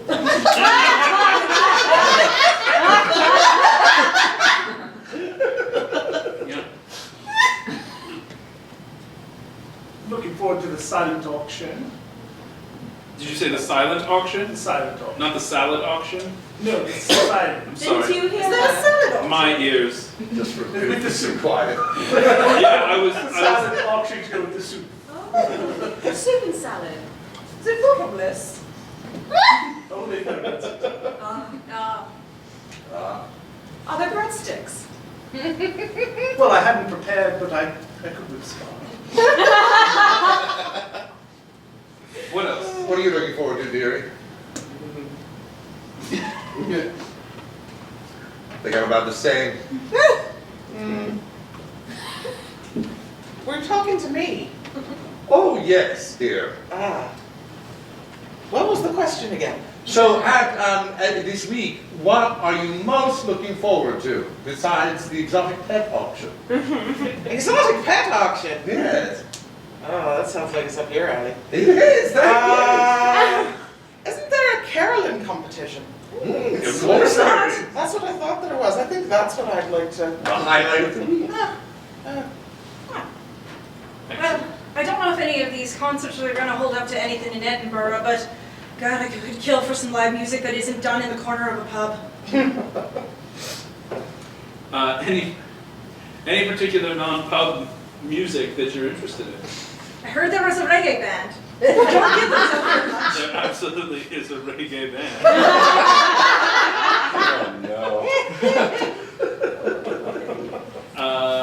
Did we have everybody? There's book reading I'm looking forward to. A book reading. Is there any particular book that 50 Shades. Oh, come on. Now that's up my alley. I'll see you there. I'll save you a seat. No, we can do better than that. So is it? I'm not going to ask questions. It's fine. You can ask questions. No, honey. no. Questions are important. They are. You're correct. Thank It's you. a safe space. I appreciate that. Wonderful. We don't have an RPG about the After Hours book club. We might later. All right. Celia has is in town for the gala, and she is interested in meeting all of you. She's invited you to be her very special guest to the opening festivities. There's a children's choir that'll be singing some holiday songs and things like that, but there's also an open bar. Yes. Now we're talking. It's a good go. As you prepare for your night out at the opening festivities of the Winter Gala as Celia's special guest, I'd love to take a moment for each of you to narrate a little bit of cozy activity.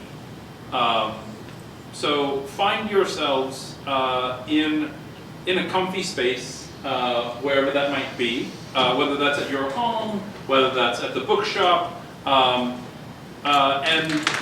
if you'd like to join with another maven as well, to sort of narrate a little bit of the activity briefly of the day before. The opening ceremony will be in the evening. What do you spend some time doing during the day as a cozy activity, keeping your cozy activity? And if you'd like to pull another maven into your story, you can do for oneness, so as not to have to go one at a time. Well, I find myself in the kitchen at the Badger's Burrow. I'm baking up a tart tatin, baking up a storm. Oh, it's so cozy and warm, and can hear from the little radio little planes from the nanny cam, where I can hear bits of fragmented conversation, juicy gossip about what happened between Marcus and Pearl. Well, that word shouldn't belong.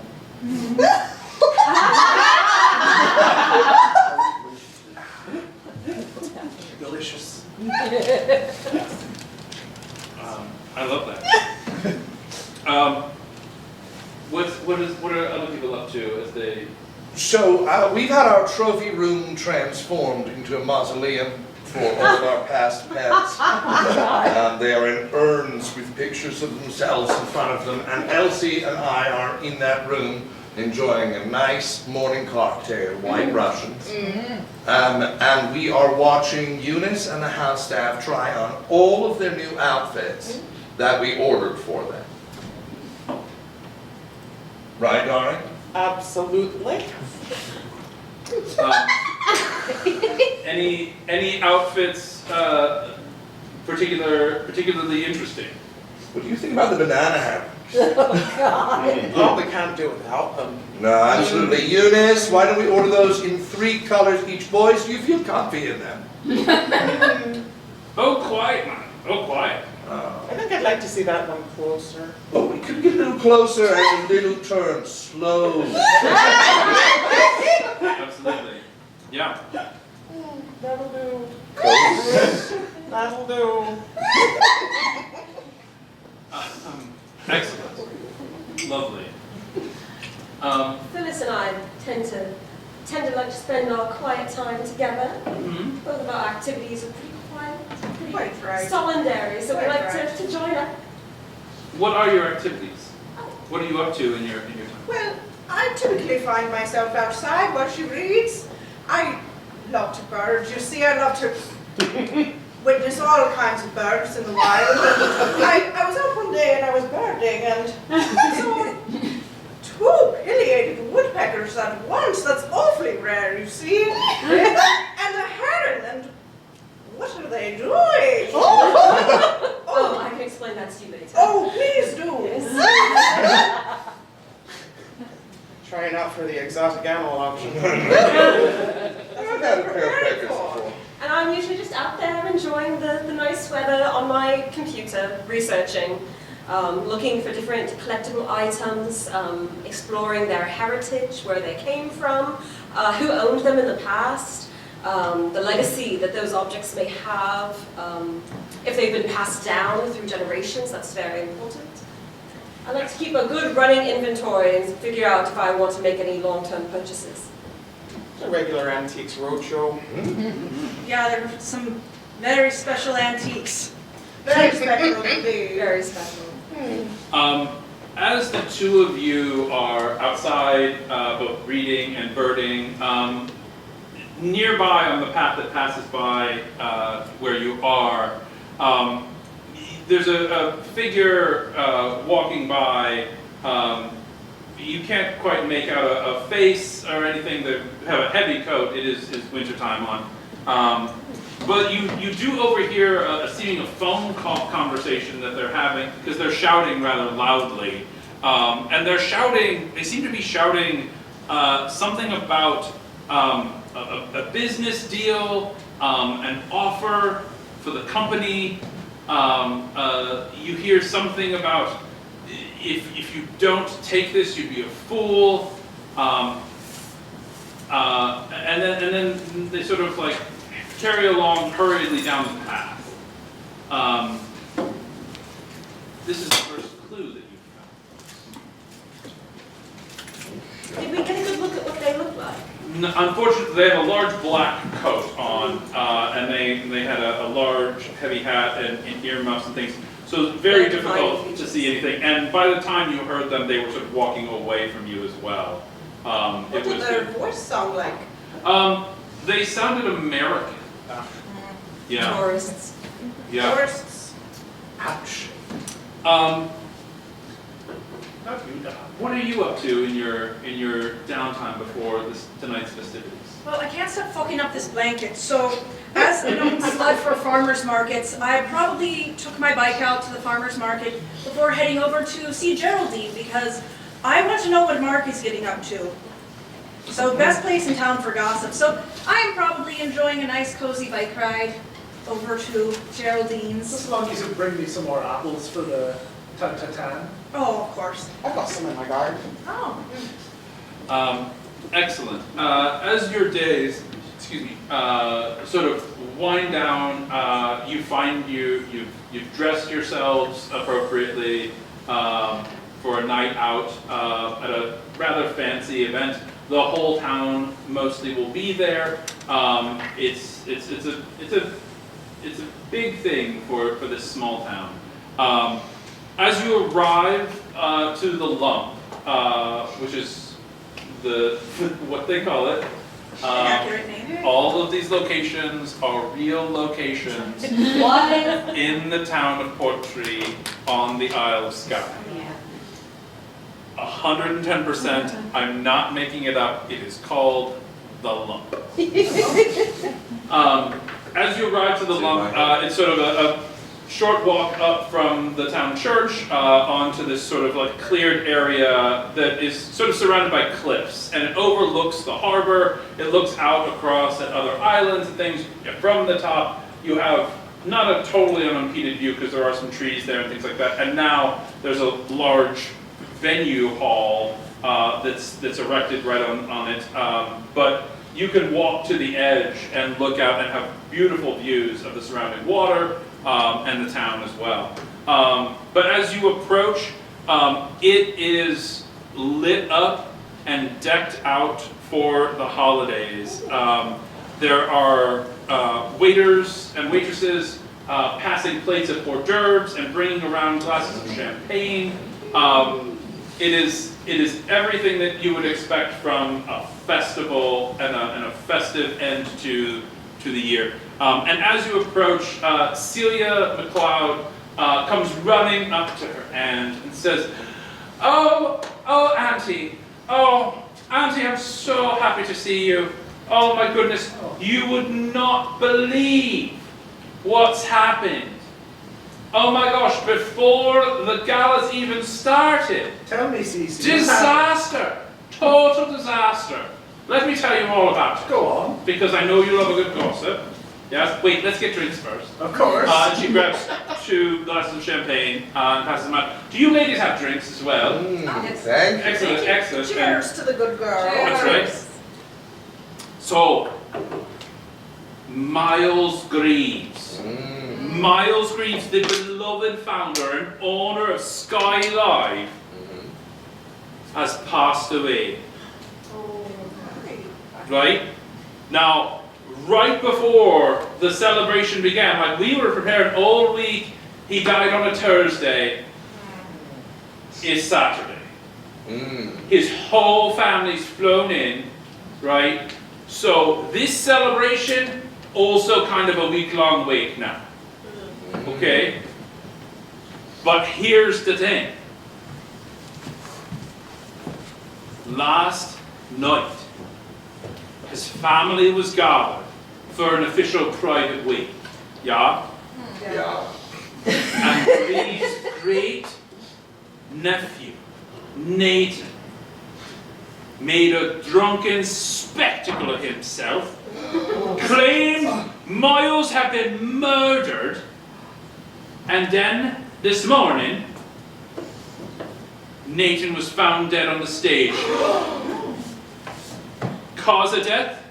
A blow to the back of his head. No. Now, we had to obviously get his body off the stage as quick as possibly, but the children choir is coming in tonight.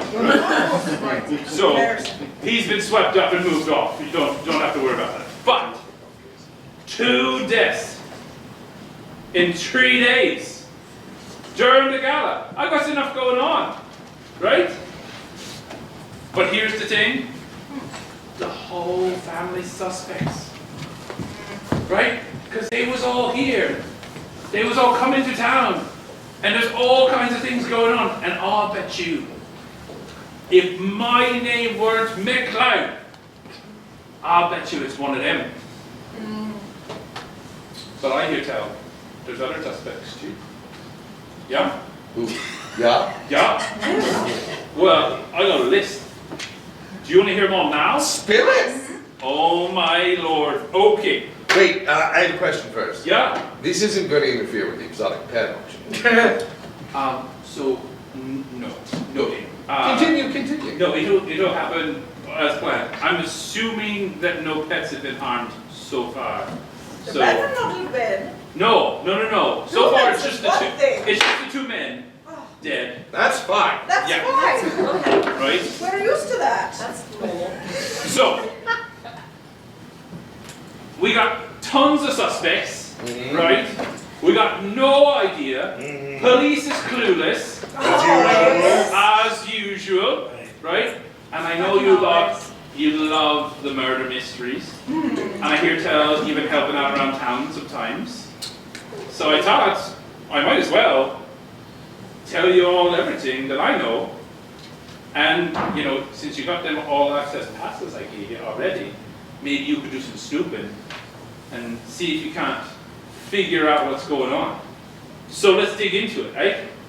Yeah. Quite right, Yar, dear. You come to the right place. I figured, yeah? She grabs 2 more drinks.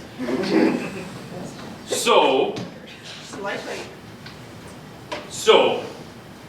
Winston Greaves, right? Miles' eldest son stands to inherit the whole shebang. Yeah? Winston, I hear tell, has been itching his whole life to be in charge, and now that his dad's finally gone, it's his turn. The boy has no social sense whatsoever, right? Couldn't string together conversation with a human person to save his life. Can't get his Spotify to stop playing all the time.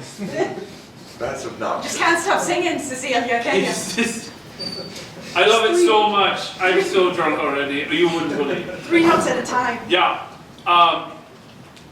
So yeah.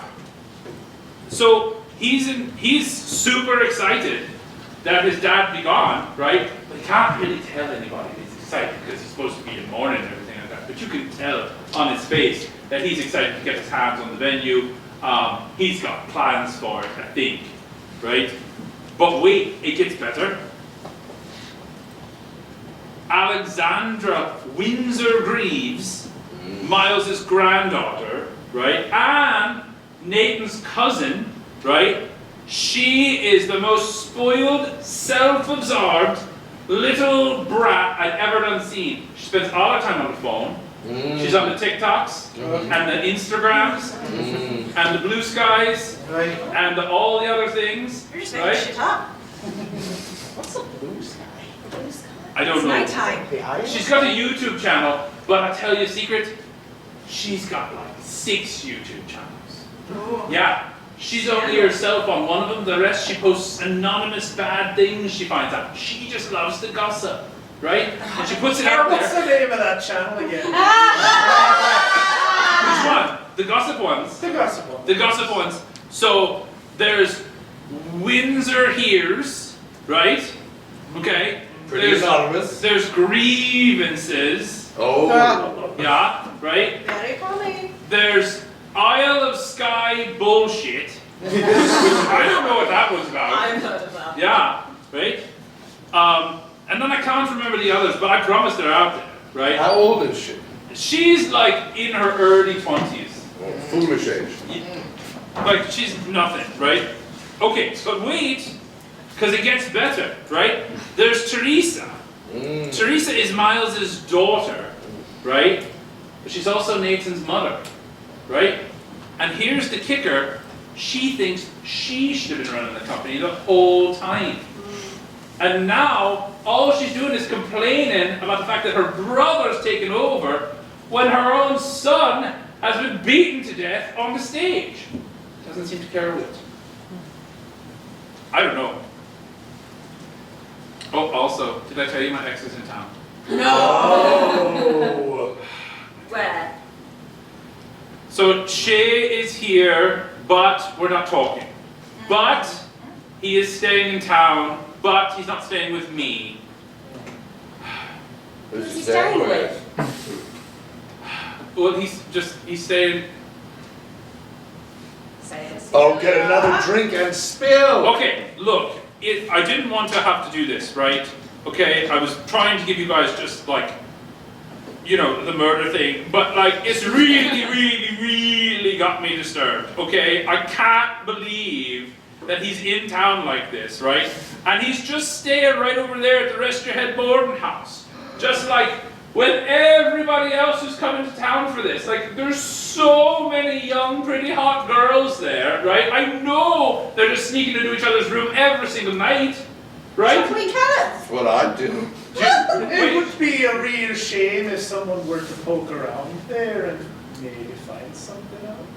And then we'll kill it. Look, Multiple, we can have 3 murders.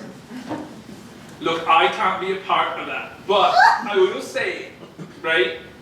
Look, I saw his Instagram the other day, and he totally posted like these selfies with these hot girls who are in town. Like, they were all just sluts, and I'm sure of it. Like, he's just sleeping with all of them right now, rubbing it in my face.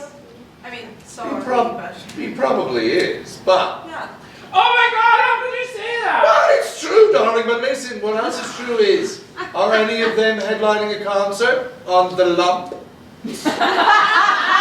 I mean, no. No, I don't think they are. Are they just silly sluts sitting in some bed and breakfast, sneaking into rooms and fucking? I mean, probably, yeah. But you're a big star, aren't you? I mean, I did win, like, Germany's Got Talent. That's a big country. Yeah. And I'm not even German. It's so hard to get on there. And don't forget Eurovision. Eurovision, look, I was robbed, okay? But thank you. Oh, that made me feel so much better. Okay, to just get that off my chest. Darling. Your funniest the funniest laugh. Oh, look at what Aunt Jerry's got. A little sweetie, Your for Aunt- a little sweetie. Your Aunt Geraldine's looking after I her wouldn't eat that lass. until you get home. Oh. Let's not eat that and drive there. Oh, okay. Alright, well, thank you. So much. I'm gonna save that. It'll change your whole perspective on YouTube. For later. Appreciate it. Also, with talent managers in town, right? So, like, this has to go well, right? Like, I cannot believe there's already 2 dead people, and, like, I'm in charge. Don't Like, worry about that, sweetheart. oh my gosh. Anyway, back to the dead people. So, I don't know if you guys have met the staff here at Skyline. They all used to work with Mr. Greaves, you know, so they're all suspicious.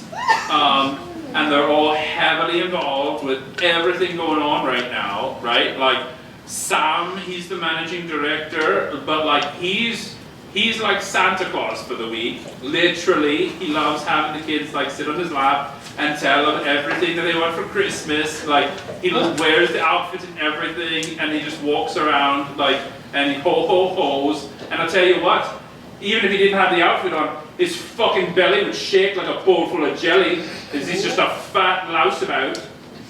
I'm sure that he wanted everybody dead. Okay, and then there's Rosella, right? She's the board president, right? And so, like, she's kind of gonna be more in charge now, that there's like this power vacuum, I'm sure of it. And like, I don't think she likes me. I don't think she's gonna have me back if she's in charge. Why have you back? That sounds awful. What kind of name is Rosella anyway? I don't know. It's hers. They're there now. And then there's Howard.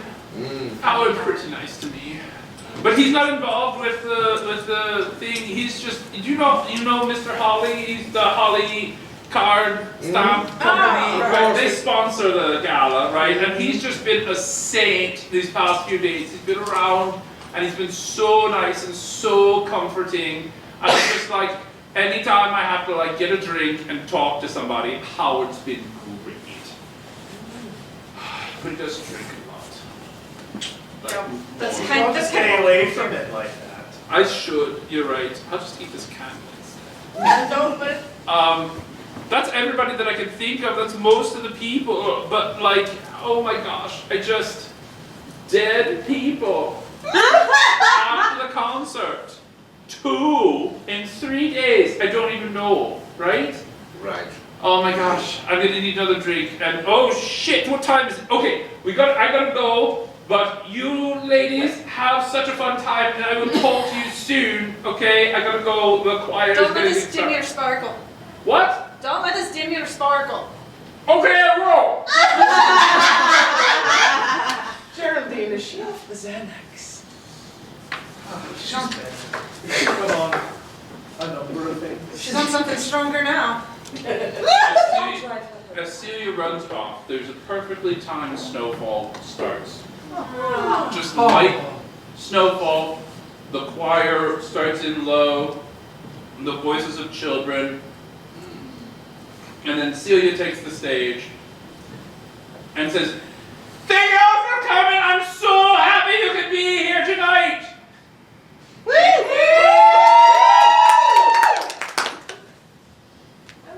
I'm sorry, I think that was a bit loud. Could this microphone get turned down? Thank you. My name's Celia McLeod. I'm in charge here. And I'm just so excited that everybody's here tonight. And now, for your enjoyment, we have these children. She walks off stage, the choir director steps up, and the children begin their song. People continue to sort of mill about as the choir sings, drinks are flowing, hors d'oeuvres are being passed. So, I know we have tickets for this tonight, but Cecilia gave us something to do. Any excuse not to listen to children sing.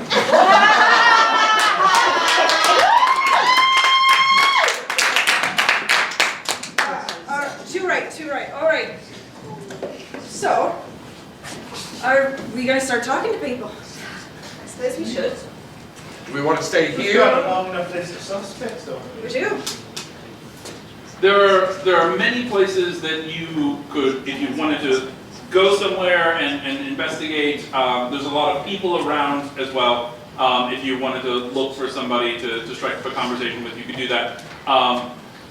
You have literal full access to everywhere. So not only the reception area and the concert hall, but also the backstage areas and things like that. Like, it is all open to you. So anywhere that you would like to poke your heads, you may. Do we see any of the people on that suspect list just around naturally? Yes, there are. Right now, because it's the opening festivities, you can see Sam Cass, who is the managing director, dressed in full Santa garb. He's sitting on what looks to be like a silverish throne, and there's a small line of children like waiting to sit on his lap. You can hear from a distance like he is a very, very jolly ho ho ho, and a line of children there. So Sam is here. Rosella Swindon, who's the board president, is milling about as well. And then at the moment, you don't see any of like the Greaves family members around. What about Howard? Remind me who Howard is. Howard Holly is one of the representatives of the Holly Stamp Card Company. Is Howard here? You don't see Howard around at the moment, but he will certainly be around this week. But his company sort of sponsors the gala, so there's signage around advertising it. Also, for reference, the company makes little cards and stamps, and also they branched out into like Christmas ornaments. So this year they have a display sort of at the front of the gala, displaying their new line of Christmas ornaments, which are mostly like glass balls with decorations inside. That's right up your alley. It sounds delightful. Okay. Balls. You want to take a look at the balls? I would love to go look at balls. Balls are Well, they let you touch them. best. Do you get to put your hands on the balls? Very gently. Absolutely. Roll them around in your Quite hands. delicate. You move toward the entrance of the gala, right? So a little bit outside of the concert hall, so the sound of children is dimmed here a little bit. Thank God. There are towering pyramids of velvet boxes, each containing a limited edition ornament. A wall decorated with vintage Christmas cards going back to the earliest days of the Holly Stamp Company. Holly Stamp elves, who are local teenagers, dressed in floppy hats, velvet jerkins, and curl-toed shoes, are around the display to sort of like help people out, explain things, and also sell ornaments if anybody is interested in purchasing. At this point, I'm going to ask whichever you or however many of you would like to paint the scene, as it were. The Holly Stamp Card Company has been trading on the charms of rustic rural life for decades. What do you see that shows how they try to romanticize rural life? A Heeland coo with a hat. They always want to put the coos on everything. Always. Do they know how the coos smell? Well, I like when they have the coup hat, where the coup is wearing another coup hat on top of its head. It's a little too much. It's the cooception. Whoception. I like that. And all the thistles. Thistles, thistles, thistles, thistles. Lots of wool everywhere. Do they know how itchy wool is? I mean, it's just overpriced because this is tourist season, so of course they're going to upsell the wool yarn because that's what people are coming here for. And so much scotch. Are any of you sort of taking this opportunity to investigate the display or research anything going on here? Are you meddling, is what I'm asking. Are you meddling? We're always Yeah, I don't need to meddling. Great. Anybody who would like to make a meddling move. D6? Which is to say, you're going to roll 2d6.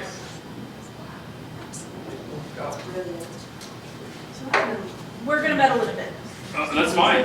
I happen to think the tchotchkes are quite cute. I don't know. There's something about them. I love a good tchotchke. So the meddling move, as stated, is when you search for a clue, conduct research, or otherwise gather information, you describe how you're doing so, and then you roll with an appropriate ability. Of course. Which I just rolled. That's fine, you rolled. But what I'm doing is I'm going to talk to these floppy jerkin elves. I love it.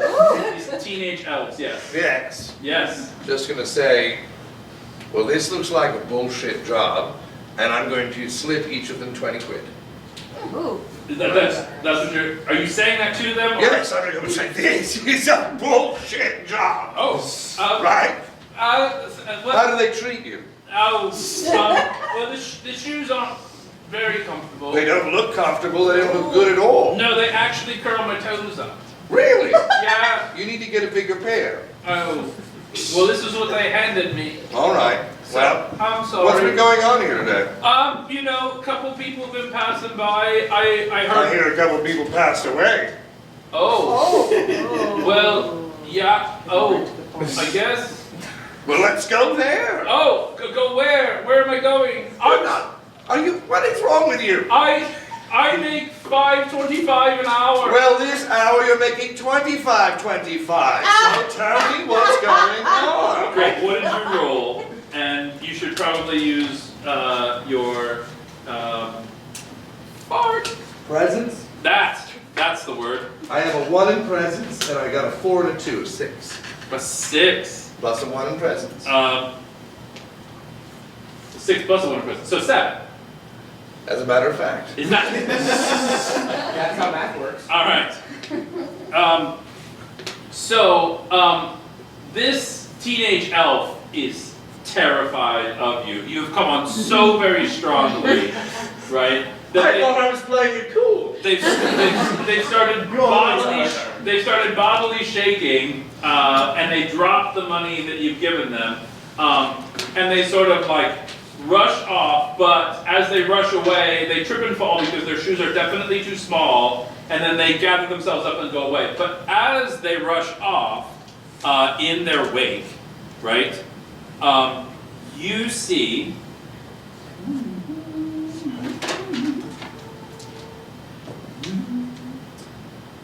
A piece of paper that has been left behind.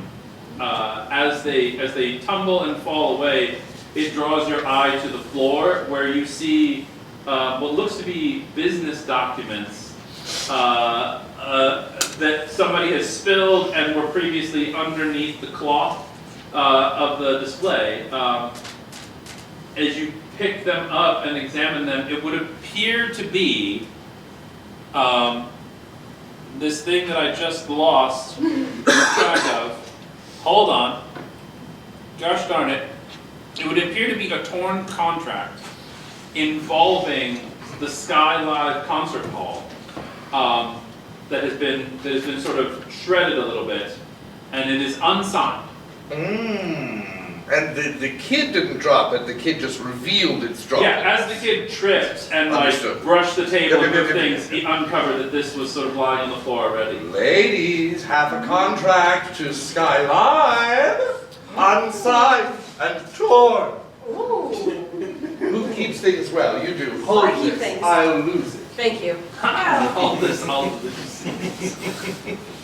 You know, finding a contract like that kind of reminds me of the time when Amanda Delacourt found that burned contract in the fireplace in Amanda Delacourt and the museum heist. Yes. Right. Excellent one. All right, I need help with this one.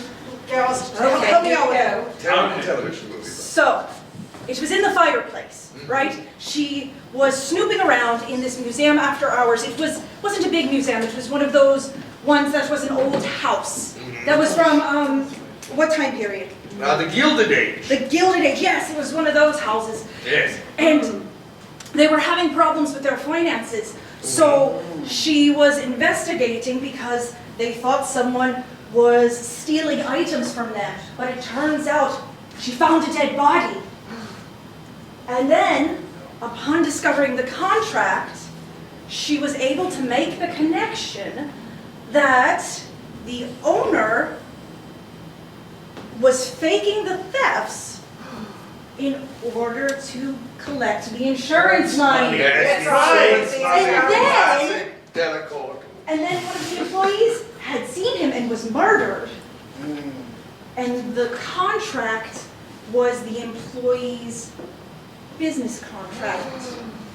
So, do we think this is more of the same, girls? Does that contract look like it's been ripped in anger? Or just torn on the floor? It's definitely been intentionally torn up. I would like to talk to the owner of Sky Live, who just happens to look jolly as fuck right now, and we're about to change that. Woo! So, just so that everybody else is aware,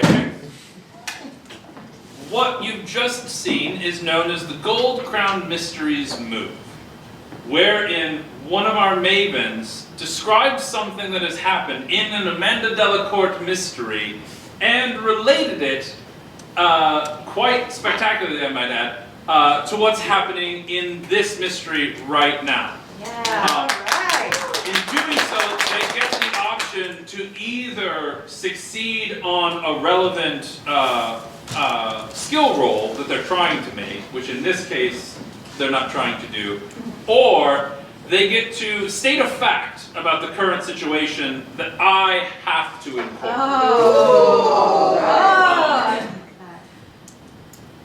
I think, trying to keep all this straight in my head, and I've had wine and I'm a lightweight.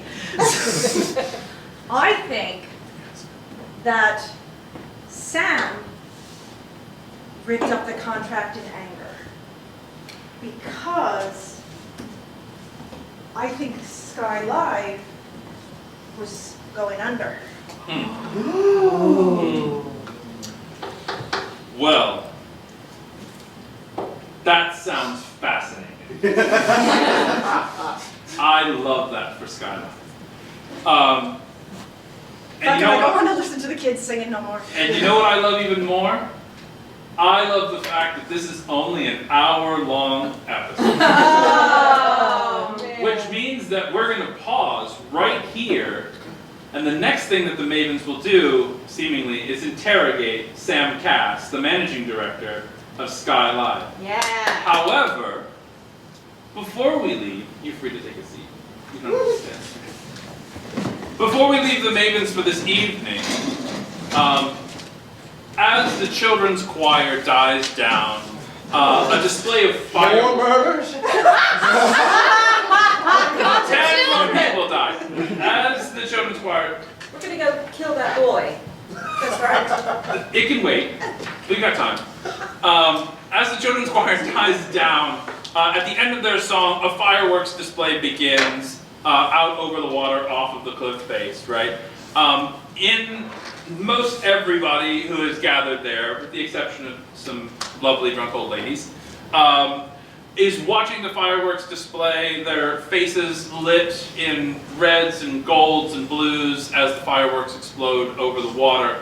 However, down in the town near the port, someone else is also watching the fireworks. A lone, dark figure in a white, featureless mask is standing next to the water with their hand outstretched, muttering an incantation and circling their hand over the water. And as they do so, the water begins ever so slightly to bubble and churn. Join us next time.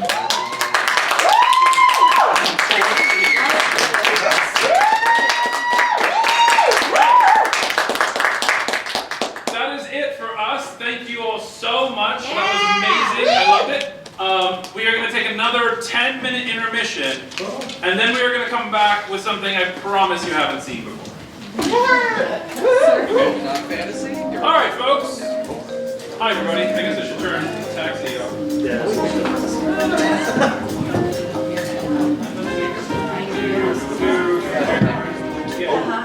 All right. Taxi was great. What a great show. All right. Well, how's everybody doing? Are you sad that it's almost over? Yes. Well, fear not. Okay. Because what's next is something special. And speaking of something special, here's a video. Woo! That didn't work. That didn't work. Are we ready? Yep. You ready for this? We're ready. Okay.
Appalachia is a podcast originally.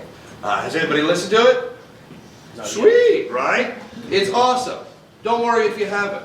I think everybody in the cast has it.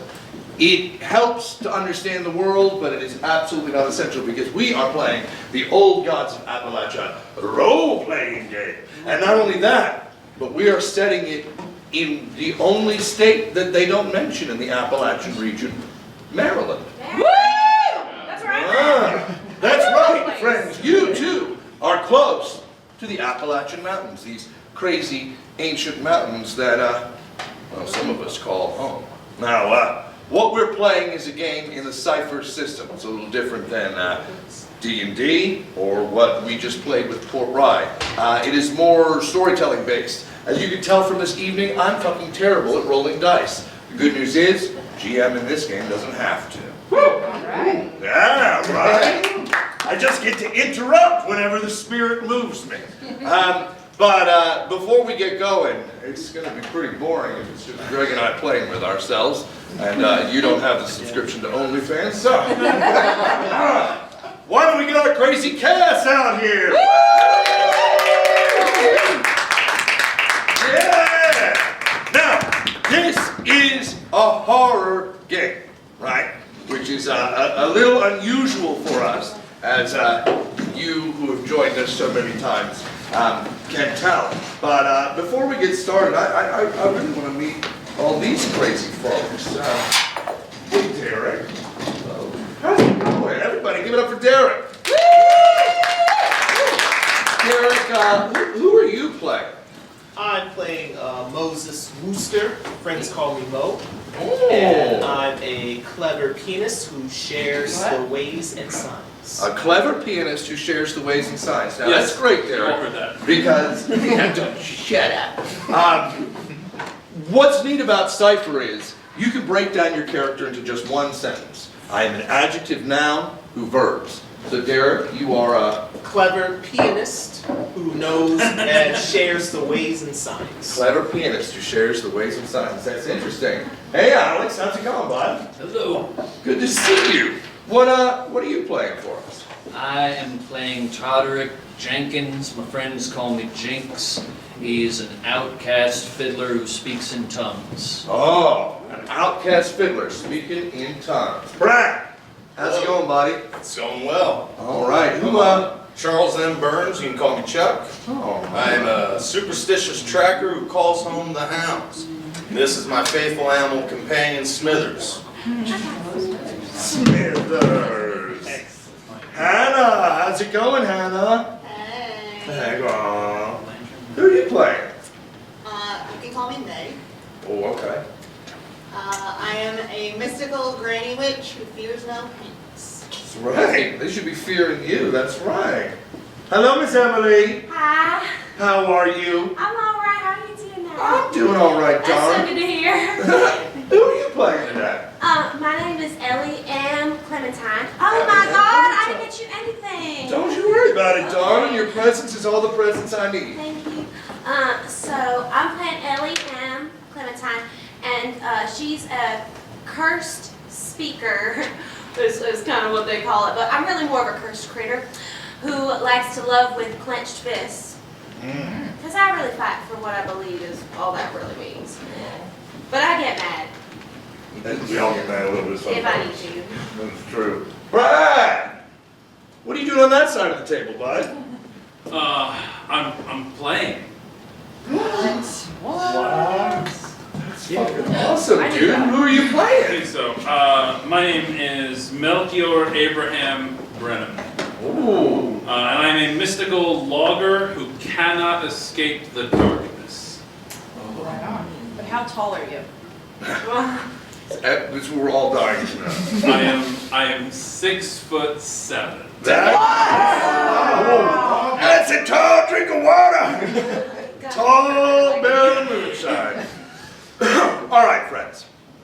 So like I said, this is a horror podcast. So let's set the stage a little bit. Give a round of applause for our amazing maestro, Greg Bell. Woo! Greg, I don't know, why don't we have them get their minds right, and in the meantime, why don't we take them there, huh? Sorry.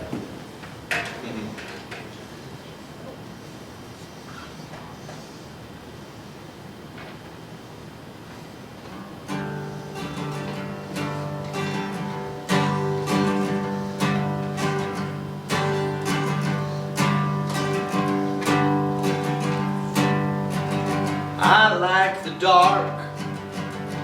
It is my friend. It's there at the beginning. It'll be there at the end. I travel light. I'm pretty good. And I learned so early. Yeah, I understood. Yeah, I understood. Oh, I understood.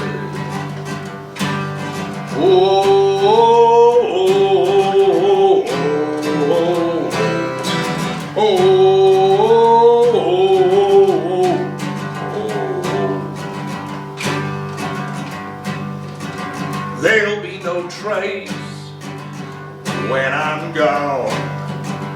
The lines on my face, a map that's easy to draw.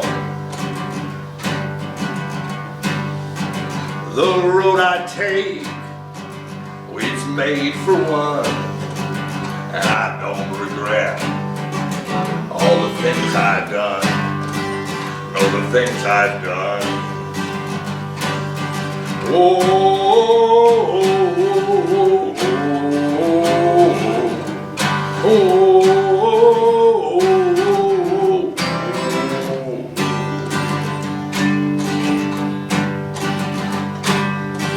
I like the dark. Now these. Now family, these ancient mountains, they're remnants from the great Central Pangean Range, and they have stood the test of time.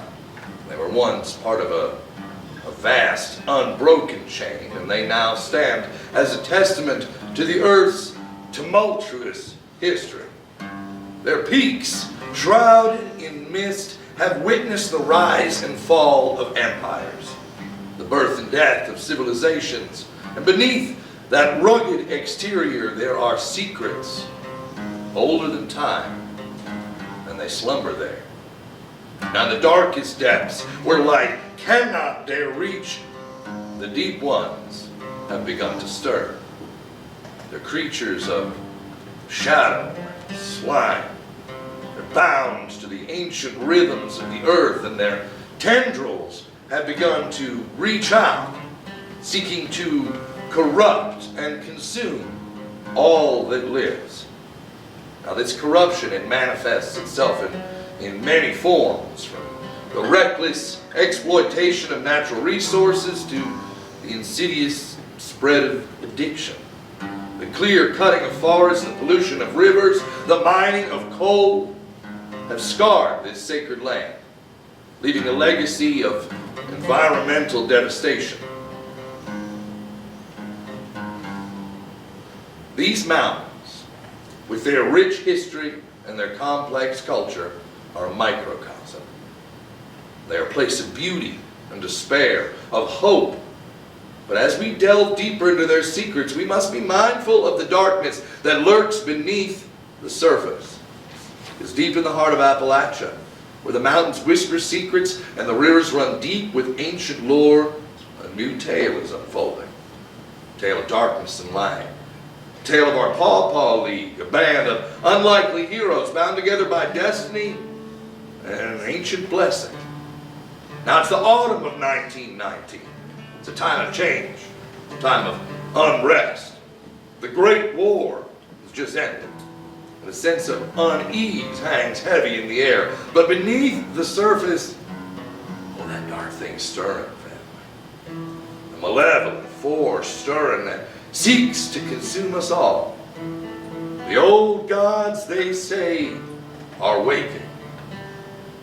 Born from the depths, the darkest corner of your mind. They hunger for souls, your souls, family, and they crave the life force of the living. Now in this forgotten corner of the world, where the past clings to the present, a battle for the soul of Appalachia is beginning. Battle, well, that will determine the fate of us all. Now, family, I want you to think about a grove of pawpaw trees. And out of the shadows, a man steps, a man who's too thin. And this too thin man, gaunt figure with eyes burning in unnatural light, moves through this ancient grove. Silent movements, presence of chilling shadow. And he has a large axe. With each swing of his axe, a deliberate strike, a blow against the heart of the green. He chops and chops at the lone remaining pawpaw tree until it eventually gives way. The air grows heavy. The fallen fruit withers beneath his touch. And there's a scent of decay, a grim harbinger of the darkness he brings. And as that tree falls, a deafening silence descends upon the forest. The too thin man stands among the wreckage, a shadowy smile creeping across his barely visible face. The green was weakening. Now the dark is rising. All right, friends, Melchior. Yes, sir. Where are you headed? Well, it's autumn, so logging season coming to an end. It is. You got a rough bit of work, don't you? Yeah. Taking an entire canal boat worth of logs, taking it right to Queen City, ain't that? That's right.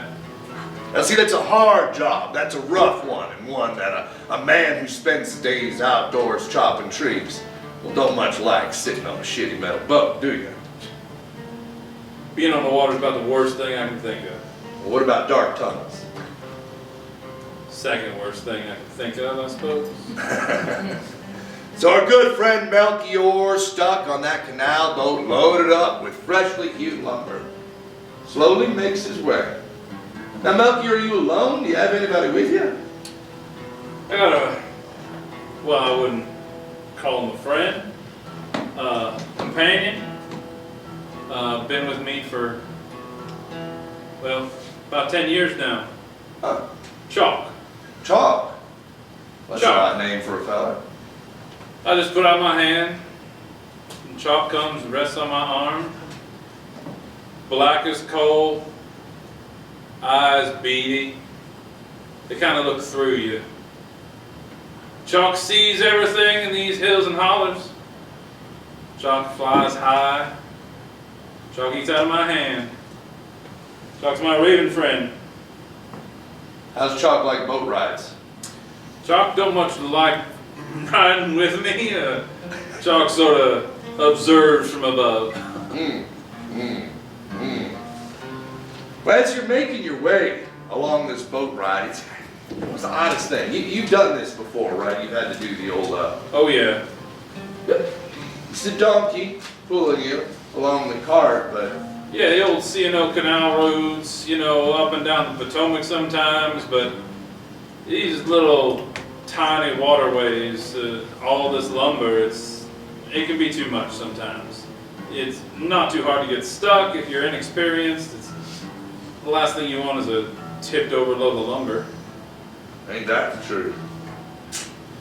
It's odd, though, I'll say, to me, this sense you have. I was already uneasy being on this canal boat, but this is something a little more peculiar. This is the feeling of being watched. You feel that? Yeah. Yeah, something's been eyeing me up and down for a while now. I can't quite place it. I talked to Chalk about it a little bit, and he flies off and sees if he can't spot anything, but nothing so far. No luck? No. Well, just put that out your mind. Probably nothing after all. Yeah. Moses, you're taking a big train ride today, aren't you? I am. Woo! Where are you headed? I'm just, traveling around. I'm coming from Baltimore. Just came from a gig. I hear that's a pretty nice place. It's nice. A little bit of business out west where you're headed? Yes, always there to help people out. Always sharing my sheet music, letting people know what's going on. You sell sheet music? I do. I've got some right here. Some of my favorite songs, some songs the locals like. Moses, what's the most popular song right now? I want to say After You're Gone from Marion Harris. Oh, we love that one, don't we, family? Yes, we sure do. Now, leaving out of Baltimore. Yes. You're heading to Queen City. Yes. And when you get there, you're going to pick up a big load of sheet music? Yeah, I think so. I'm always trying to make myself available for people who who might need some help. Sometimes they know they need some help, sometimes they don't. But I find myself in the right place at the right time. Perfect, perfect. Now, Chuck. Yeah, Chuck, I know you're a ways out, aren't you? just a little bit. You're deep into your business, right? Oh, pretty deep, I'd say. Why don't you tell the family what your business is? Well, business is looking for people. But business is looking for things, whether it be a person, an object, an animal. Currently, I'm on the trail of a gentleman who's wanted for murder. Coming down from Pittsburgh, a gentleman named David Kessler. He's wanted for the murder of his friend Jack Goodman. Have y'all seen David Kessler around? Yeah. Can't help you here, friend. Sorry. He seems to be going, taking paths and sticking straight to the Appalachian trails, the old hiking trails, the old logging trails. But there's just something familiar about, something not familiar, I'm sorry, something just odd and weird about the trails at times when I'm following him. It seems to change, or he seems to disappear. And then a larger trail made by obviously a larger creature picks up in the path. Sometimes the trails mingle together, but it always then goes off on its own direction. When I start looking for the David Kessler trail, it disappears, but if I follow this large beast trail, eventually it brings me back to David Kessler. And it's been leading me in this direction for, I'd say, 3 weeks now. 3 weeks? How long have you been hunting this man? Oh, it's been about 2 years. Woo! That's commitment, family! Jinx! Jinx, my friend. Yeah. How are you doing? Another cold winter coming up. Got a letter from the tax man, said I gotta go prove my property's mine. Prove your property's yours? Yeah.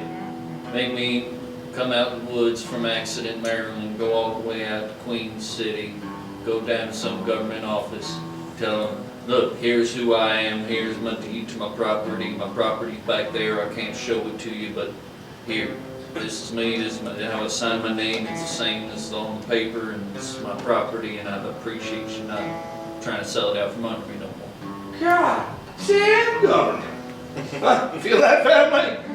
Oh, that's right. So you gotta make your way all the way to Queen City? How do you think you're gonna get there? My leathers, that's the only way I'm gonna do it. They don't like when I take the train no more. Oh, I understand that. I'm not really well from the rails so much myself. May, Ellie, friends, what are y'all getting into? Oh, I love that you associate us with each other. There you go.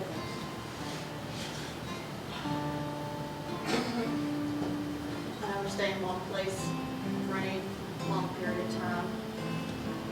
But one day I was out walking around the woods and Ellie found me. Made me come back to her tree house. I got a tree house. Oh, it is a lovely tree house, isn't it, family? You made it yourself? I don't build it. I don't build it myself, but It's actually pretty nice. it's nice. Oh, I think I wasn't lying when I said it was nice. Oh, I know. I don't even. But it's getting to be cold. And I can't stay around here no more. So gotta go to the nearest city, which happens to be Queen City. Get some supplies so I can hit the road again. And what about you, Miss Ellie? Well, I don't come from like where winters weren't as cold. You know, I kind of came from a place that was a little bit hotter. I think it was like Kentucky or Tennessee. I'm not real sure. I just heard folks talk about where I was, and I just kind of made my way up a certain. I don't really got much smarts, but I kind of just made my way up a certain area until I found this really beautiful place where I used my magic that I ain't really allowed to use because I ain't not really so good at it. But I made myself a tree house, and I got all my like rainbow runners and my like bushel butts to like tell me when there's gonna be like food and where, and I just done lived that way for a really long time. And then my sister come in, she don't like me saying that, but I think that we're sisters because we both got this on our hand. I just go showing everybody that. Well, that she's got her hands covered up, so I'm not allowed to say that, I'm sorry. But I think that I'm gonna follow her into this new adventure that she's maybe. We won't tell her. Now, family, right now might be a good time to mention, because Miss Ellie brought it up, but there's magic in these hills and hollers. And how magic manifests in this game, one of the ways is through a cipher. It's what it's named after. And a cipher has a bit of a spell. Now, most of the time, these are one-time use. But the more you use them, the more you can get, right? So, as we play on in the season, you'll see we'll be encouraging using these a whole lot.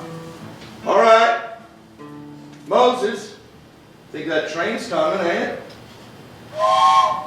I think so. You better get on. Anybody else taking the train?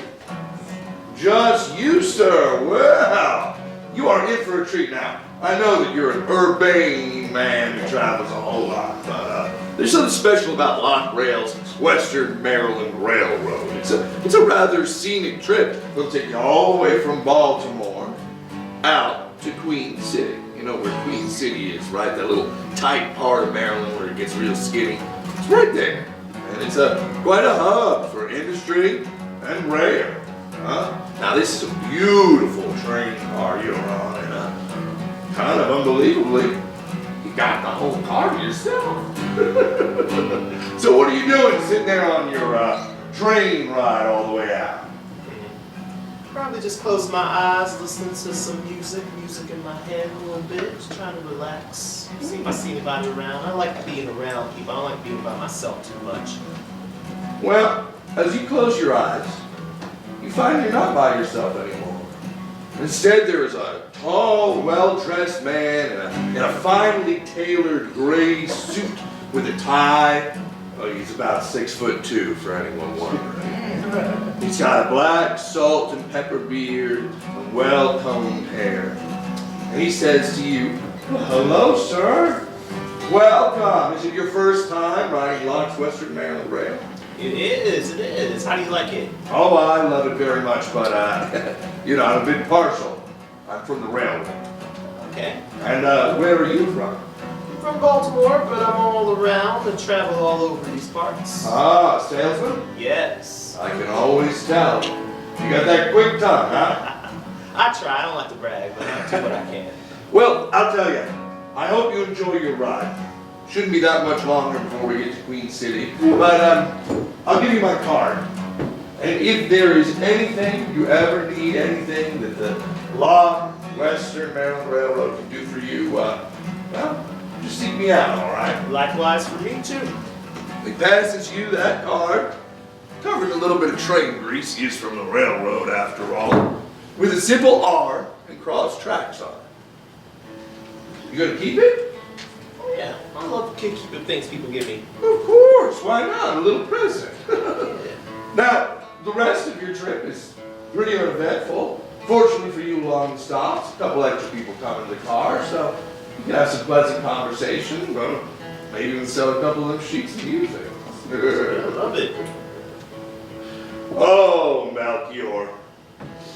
How's it going on the boat? Well, I tell you, I know you said I should put that out of my mind. Yeah. That feeling of being watched, but I just haven't been able to do it. And since we're stopped here and the mule's getting a rest anyway, I thought I might go ahead and use the cipher of mine. Oh. So I hop on over this boat, put my feet on dry land for the first time in a while. And I pull a little shovel out of my pack. And I take a little box that I got. And inside this box, well, inside this box is the bones of a bird that did its job really well. Small canary. Died protecting some miners. Oh. And so I'm going to find a nice little patch of ground, dig me a little hole. I'll find 3 large stones as well. I'm gonna get right down. It's harder as I get older. I know that. And I'm gonna put this box with these bones in this hole. And I'm gonna cover it over with the dirt. And I'm gonna put 3 stones on top of it. And while I do that, I'm gonna say, Mr. Canary, thank you for your hard work. Thank you for your sacrifice and your protection. I know those men wouldn't have got out of that mine if it weren't for you. And I know that's little consolation for where you are now. But if you got it in you, I sure could use some help. And I'd appreciate your help one more time. And so I leave that box buried there. And I dust myself off. And while we're stopped here, I'm going to take a look around and see if I can't get a sense for what's going on with this itching feeling at the base of my neck. So Melchior's just used our first cipher, a canary box. He followed the instructions, buried the box, covered it with 3 stones. Now for the next day, the canary's spirit is going to tip him off. So it's going to ease all tasks of his in sensing danger and initiative. And you're pretty fortunate, wasn't that level 6? Yeah. No, level 2. Level 2, oh shoot. That's pretty damn good though. That's fine. I'll take it. I'll take any kind of help I can get. Now, you taking a look at land? I would love to, yeah. All right, so I'm going to ease it just a little bit. Now, this is how things work in the cipher system. So I'm going to tell Brad a difficulty. He's out there on the side of the bank, Roy Cal now next to him, the mules are getting rested. He takes a peek around. Now, Brad sensing danger in a place like this, besides the obvious falling in the canal or getting hit by a log, it's a little difficult because you got a lot of wood around you. So normally, I give you a 3. You got a good canary on your side. So that is going to ease you by 1 point. So you're down to a 2. Now, the cipher system, just to fuck with you a little bit, makes your target number, your difficulty level, times 3. So rather than rolling for a 9, Brad's been eased to roll for a 6. Now I'm also trained in sensing danger. Oh shit. So, does that ease it any more for me? Sure does. So you gotta roll a 3. Now all I gotta roll is a 3, right? Yep. Okay. And I get to roll a d20. Son of a bitch. Well, that was a 2. Fuck boats, everything else is fine. Alright, yeah. Everything looks fine around here. Yay, canary. That's pretty fair. Hey, you know what? I told you had nothing to worry about. That's right. That's right. I'll do my best to put it out of my mind for the time. Put it out of your mind. Take the rest of that ride to Queen City, and once you get there, don't you have a little something special to do besides stopping by the lumber office? Well, yeah, I got a couple places I can visit. Oh, family. What you may not know about Melchior is that Melchior makes some of the best moonshine you can find, period. Not in this county, not in this state, anywhere. Right? Is that right, Melchior? Now, what I do ain't exactly, well, legal, according to the tax man, you know. So, just between you and me, it'll cure what ails it. All right, Melchior, well, you get going and meet up with the fine oil lubricant salesman who will help you find a place for all that engine degreaser you have. Thank you very much. All right. Chuck, now you're riding on your horse. What's your horse's name? Oh, I never asked him. He's a rental right now. That's fair, hey, you know, that's fine. But you know, he's been a very good steed this entire time. I've got a real affinity for animals. All kinds of animals. Oh, now tell me about that old Smithers of yours. You're riding along on your horse. What's he just plopping along next to you? Oh yeah, he's curled right up in front of me. He's got a good grip on it. The horse seems a little uncomfortable, but they get along. Smithers gets along with a lot of people. Well, I feel like when you're a rental horse, though, you have to get used to pets. A little bit. Gotta get used to a lot of things. But I try and treat this boy as good as he can be. Now, you're not too far outside of Queen City, and you're feeling pretty confident. I mean, you are. This fella's an excellent tracker. But you're taking your ride. It's the strangest thing. Because you come to a fork in the road. But both paths seem to have been taken by your quarry. Both paths seem to be calling to you to go down either of them. Now, where do you want to head? Well, I'm gonna get down off my horse. Got an old injury. Oh, look at these paths. You see tracks not too old heading down to the right. I see Smithers and I ask him to go out and do a little scout. See which way he thinks should go. You know what's interesting is Smithers, who he runs off alone by himself all the time, right? Well, he comes back from that right path and at least signing to you something's dangerous down there. Well, the first thing I do is I take a little salt in my pocket and I throw it over. Oh, do a little salt? Throw a little salt on the ground really quick. Well, just don't like the way that Smithers' hairs are standing up on the back of his neck. I mean, it could be something very natural, but it doesn't feel that way. Family, Chuck is superstitious, right? And some of us are a little stitious, not Chuck, he's superstitious. Way stitious. And Chuck has a superstition that he's able to use every now and then. And it's throwing a bit of salt. Now, when Chuck does that, it automatically negates an intrusion and a little bit of trouble I was going to get him into, right? So, with the help of your little friend there, Smithers, and a little pinch of salt, you know there ain't nothing good down that right path. So I'm going to get back up on my horse and I'm going to go down that left path. Well done, my friend. Good job, man. Mary! Yeah. Ellie!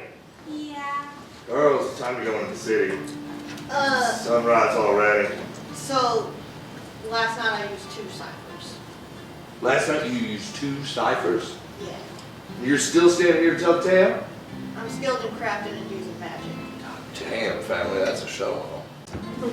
Well, the first one is called Windfall. Windfall. Now, took a mason jar, put a cornmeal in it, all the coins out of my pocket, lock of my hair. Don't throw your hair away. Birds find it, make nests out of it, gives you migraines. I did not know that. It's a lot of things you don't know. And I put it in a jar and painted it with gold sigils. So now, tomorrow, when we head into town, we're getting money. Oh shit! May, what does this word mean? It says, all creatures beside those named Are hindered. And are hindered times 2. That seems neat. Well, sometimes you gotta protect yourself, Ellie Mae, which is why I used my second one. Oh. While she was sleeping, I used my conjure sigil, which is a card, picture of a black cat on it. It's supposed to stroke the cat across any living creature, call them a name that isn't theirs, and no spirits or anything is gonna fuck with her tomorrow. Damn right! So while she was asleep, Emily. Just like Sandy Bullock.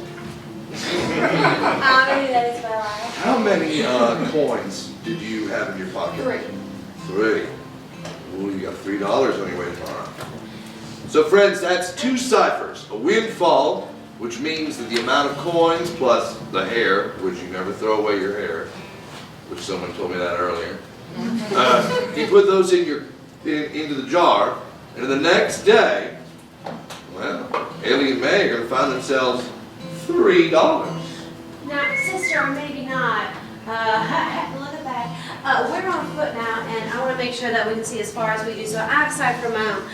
It's called Falcon's Eye, and it's a little, you know, I got trouble with reading. But if I cover my left eye here, and I look through this figure, now I can see 10 times as far as I normally would along the path that we are trotting. Here's my receipt. Thank you. I should also mention, I have a friend. Who's your friend? Well, can't really describe it. It's not really a person. Definitely non-corporeal, if you know what I mean. I do know what you mean. But one of my gifts is that I have a spirit who follows me around. Tells me things. And they're with us now? Yeah. Old friends. Well, look at you, the 3 of you off on a nice walk. Miss Ellie, you can see all clear the way nearly to the city. Well, you know what, though? I don't know, I just feel like that guy all the way down there is looking at y'all. He ain't doing nothing. As you get closer and closer, though, he's just standing there. Till you get close enough that he can see you clearly. Then, of course, he goes about his business. But, well, there don't seem to be much he can do to you, though. He just lets you be as you make your way into Queen City. Now, friends, Queen City, it's a marvelous place. Remember, this is 1919, second biggest city in Maryland. It's got all the things you could want. 6-story buildings. Right? Thank you. Huh? Now, one of those 6-story buildings, though, well, that's the tax office. Government. Don't worry about it. And that's where we find you, ain't it, Jinx? You find Jinx pacing around in the alleyway across the street from the tax office. He's got a big, loose knit sort of cap he keeps pulled down over his ears. Way too big coats, pockets stuffed full of everything, so he don't have to carry a bag. And just a tiny, wiry little old man inside of it, looking very nervously across the street, trying to use his little old eyes, see into the windows of the place, make sure there's not a posse waiting for him, like there is sometimes. And finally, he does brush himself up, button up his coat, have the one hand in on his pistol, the other hand in the pocket that's got all of his folded up documents. He elbows his way into the office. Hello, sir. Good morning. Can I help you? Yeah, government man said, here. I mean, to. I'll take care of it, sir. Like. Government employee lines you up. I'm self-employed. I'm a No, musician. it's all right, sir. Hold on just a moment. Let me check it. Goes back and grabs their file. Sir, everything's taken care of. Why'd that nail my door? I have no idea, sir, but it seems like not only are you paid in full, you're paid through next year as well. But there is a note here, though, sir. I don't know. I must have left it for you. It's got your name on it. But is there any other business I can help you with? And then empty barrel of plum brandy. I sure don't know what's going on. God dang my lack of wits. What the? You know what? Did you write this note? No. Well, then I don't think I can get no more from I think. You have a good day, sir. Yeah. And he fully walks into the door holding the piece of paper in front of him, muttering it to himself. No,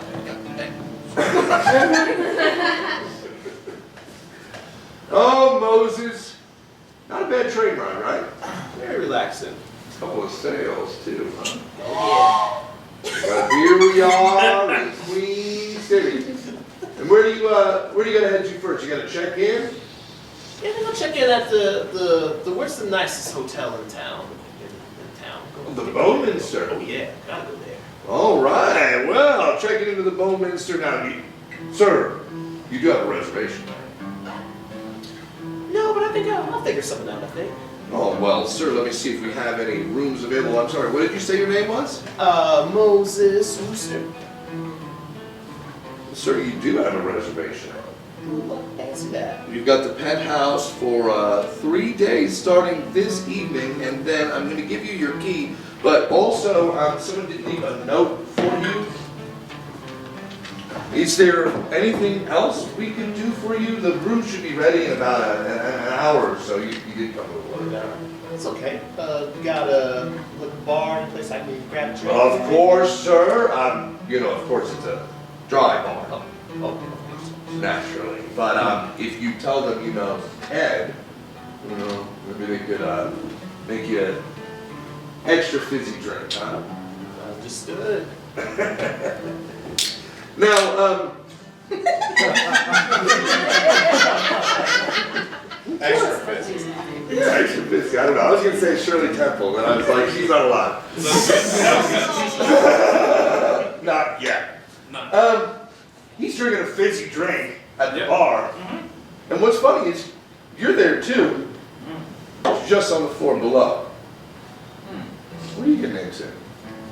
Well, I'm making a delivery, of course. You're goddamn right. And this Jackie he's the finest bucket you have to in yourself, boy! No. Now, thank you kindly, but I know that your establishment is very, very fancy. I know that you see plenty more things that are nicer than what I can offer you. Listen, everyone who comes here wants to have a drink of the real regional shine. Right. And I'll tell you, I always say, you wait till Melchior's gets here. It's the best. So listen, I'm gonna give you a little money and a little bonus. All right? Oh, come now. No, you come now. Now, I'm sorry I can't invite you upstairs to have a drink, but you know. No, sure, no, I understand. But we're always glad to see you. No, it's a pleasure to see you, and thank you so much. I really Thank appreciate you, Melchior, of course. Now, when you get into Queen City, where's the first place you're gonna head? Well, first thing I do is I check in with local law enforcement. Absolutely. Let them know I'm here, let them know the situation, and then I'm just gonna head to the bar. And who are you looking for again? David Kessler. Oh, I'm right here on the wanted wall. There he You're is. chasing him? I've been for a long time. 2 years now, damn.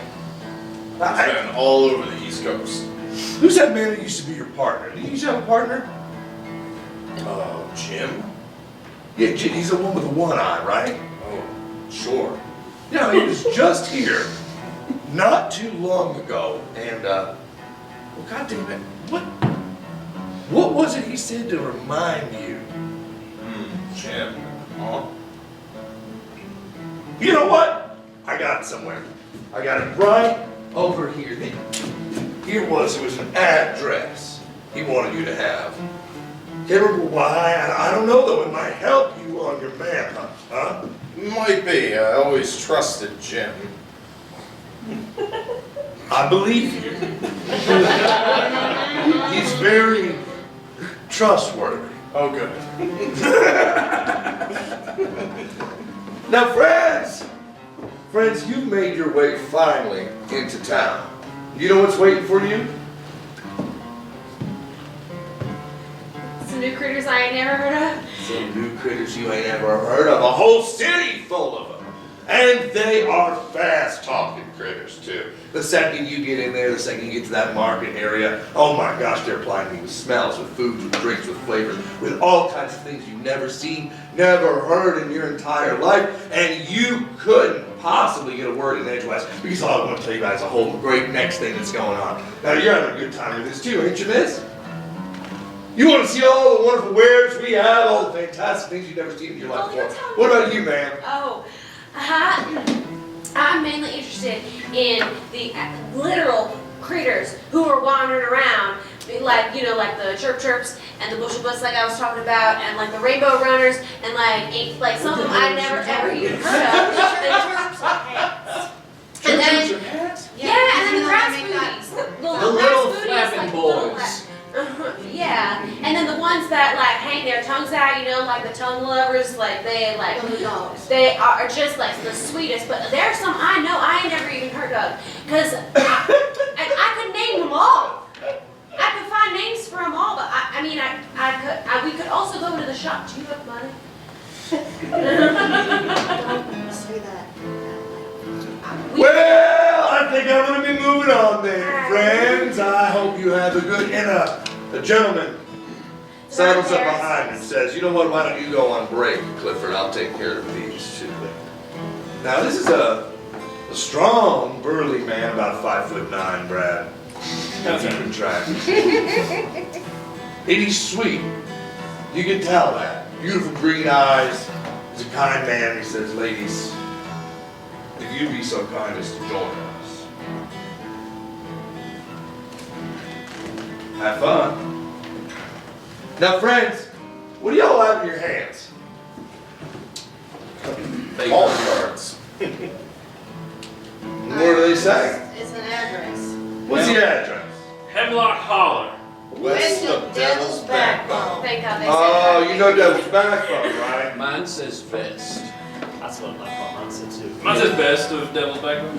All right, I've got shitty handwriting. Mine says west. Thank you. I think mine does too. She don't read too well. I She's know. teaching me. I'll still take the compliment. Well, friends, She's trying. what are you gonna do with that? Well, what does my friend say about it? When you communicate with your friend, are they able to communicate with you directly? Yeah. May, Mm-hmm. there's something special going on. So if we don't go, we're stupid. If you don't go, you're missing out. Yeah, if we don't go, we're stupid. We gotta go into a box. Smithers is nuzzling up to that damn thing. You've never seen that cat like a piece of paper so much. I've seen you like a lot of paper before, but not like this. This is silly. You are like 6 years younger with this piece of thing, are you? All right, man. We'll go. Moses, what you thinking? Still don't know who the hell Jack Oh, it's a sign. I've learned a long, long time ago, if sign comes your way, you always follow it. So I'll look for a sign. Smelkier, what are you getting into? You know, I'm about finished up with all my deliveries in town, and I ain't got anything else to do right now. Yeah, I'm on my way. All right, that's what I like to hear. Jinxie? It's them. I know it is. I didn't kill my wife. This is from whoever killed my wife. They're fucking with me. I'm finding them. I'm bringing them justice this time. Gosh, so look, our little crew sets off. Some with fire and purpose, some just for a little bit of adventure. And where do they find themselves? Well, out past Devil's Backbone, you know where that is. Big old rocky spine of the mountain. And then once you head out west there, you'll find Hemlock Holler. The Hemlock Holler is an old place, and you don't wind up there by accident. It takes a long path to get there. And, well, if you've been of the older generation, you might know that you go out there and you need to visit someone in particular. Now, we find ourselves at a small shack in the middle of the hollow. Now, what's special about this place is that here, what, it's autumn, but there, shit, it feels like spring. I mean, it's warm, it's sunny, it smells good. That kind of decay, dark, loamy, well, that just disappears. I mean, now here you feel right at home. The spring forest, it's not cold anymore.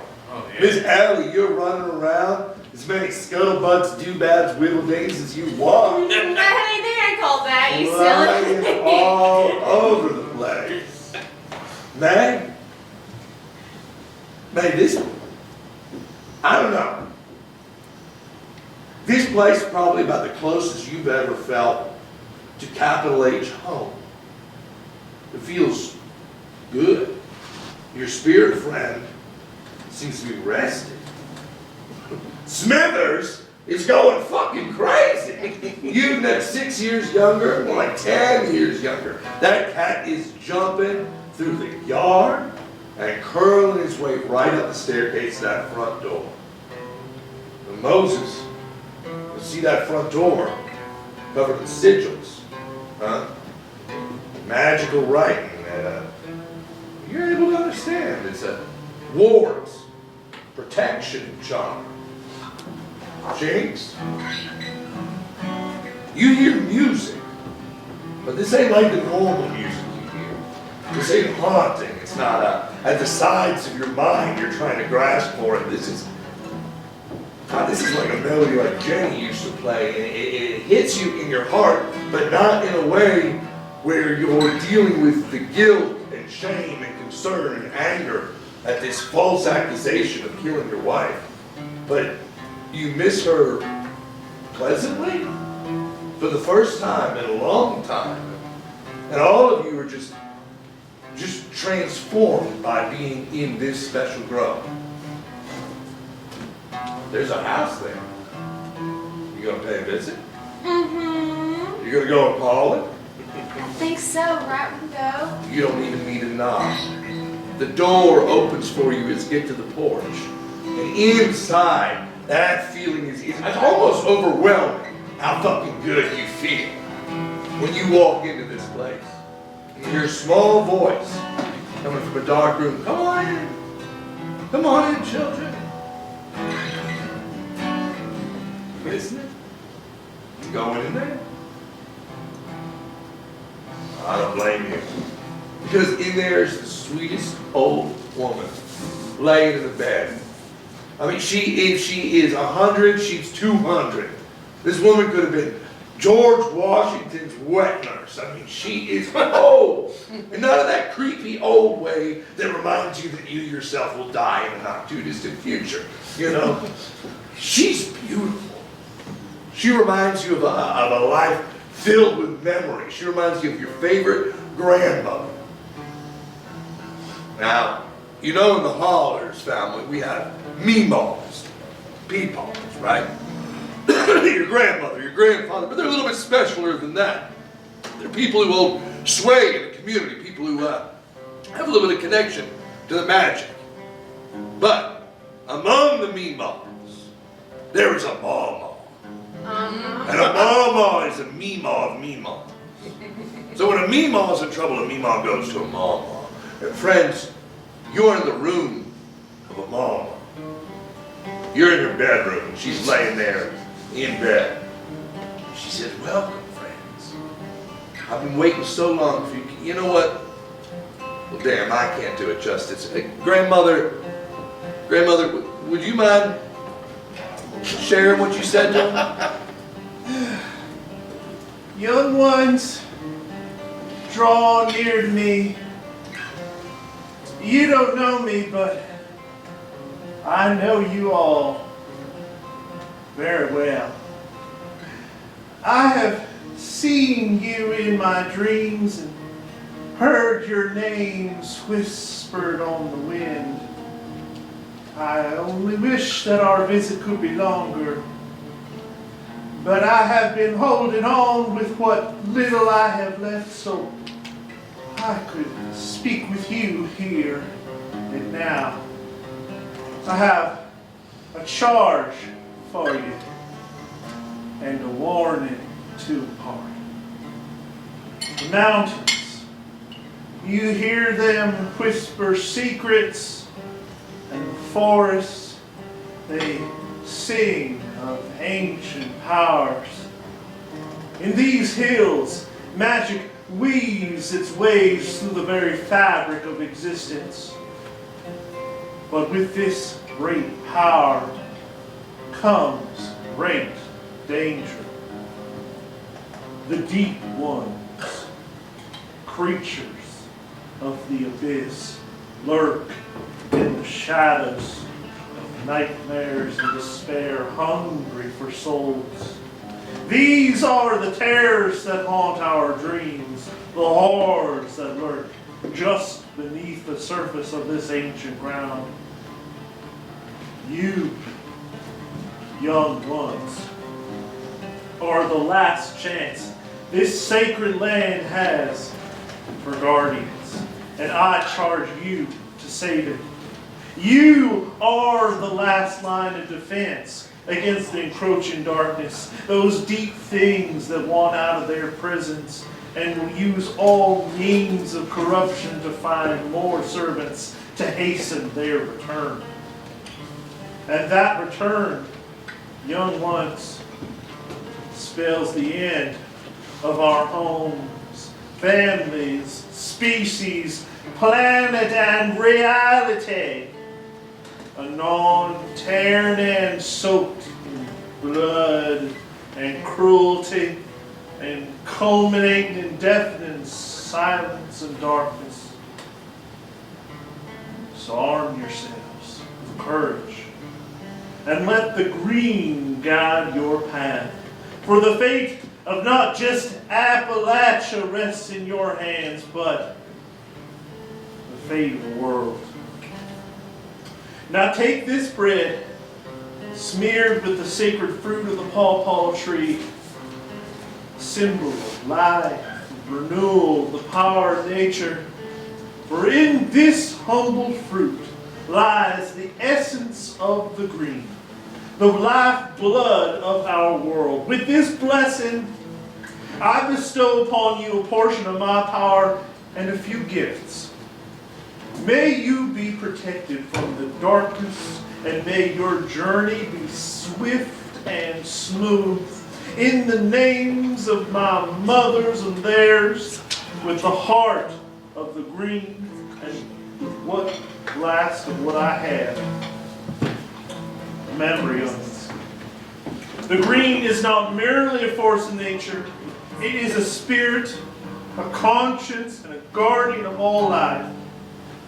It is within you and within all things.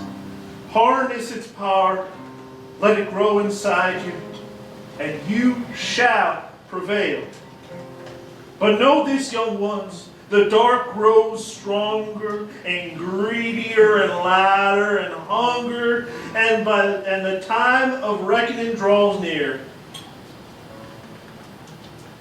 When I'm gone, rewards and charms that keep you safe here will fade, and the old devils won't wait long to close in, so you best be on your way. I wish you could have known me like I know all of you. So many memories we won't get to make.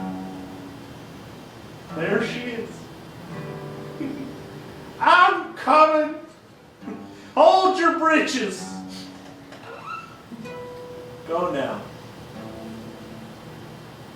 I'm going to. And with that, grandmother closed her eyes. That was it. The moment that happens, that feeling you all have, that feeling of being home, that feeling of being warm, that happy cat of yours, that feeling of missing your wife and not hurting so damn bad, well, that's gone. Instead, you're left with all that terrible loneliness and guilt and sorrow you had before. I mean, it feels like someone snuffed out a bonfire in the middle of the night.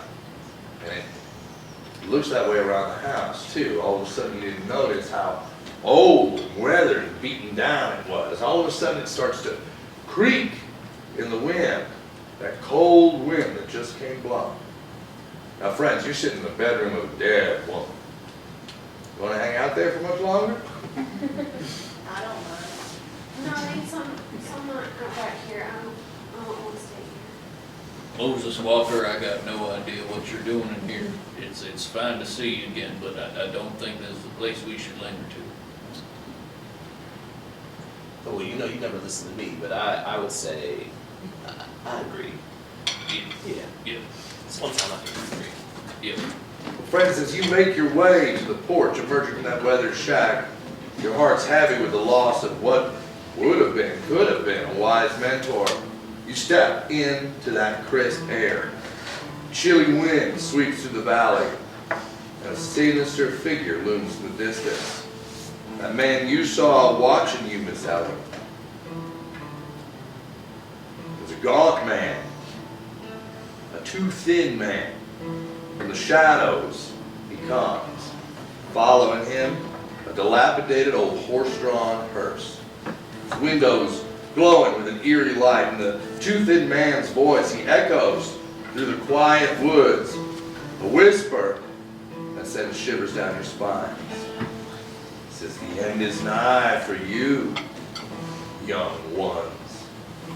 The green is withering, and the dark is ascending. With a wave of his hands, the back doors of that horse-drawn old hearse creak open, and a half-dozen soulless beings emerge like husks of people, their eyes milky white, their skin pale, hollow.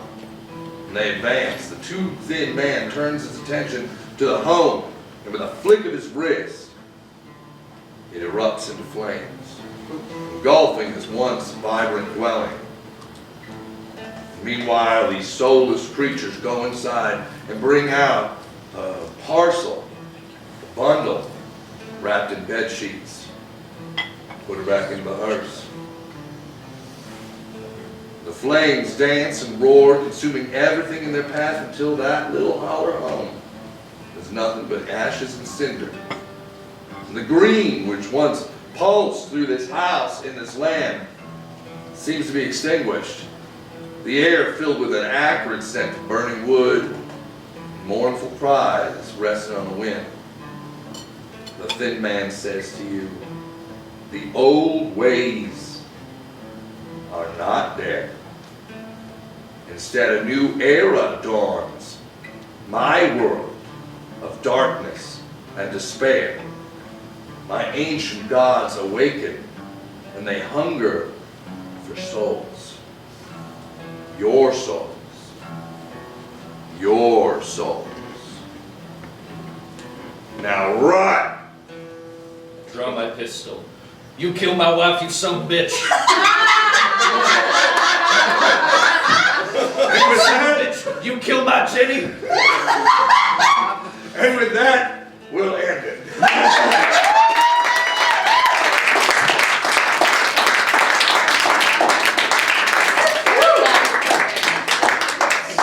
My friends, give a big round of applause for this amazing tale.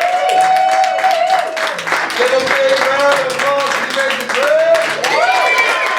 And give a big round of applause for yourself, you amazing audience. We'll be back in February with more of this crazy stuff. Woo. That's right. Yeah. Woo! What is this?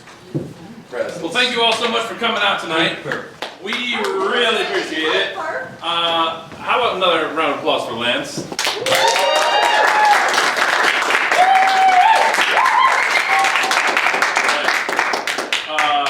Yeah, no, I'm jealous.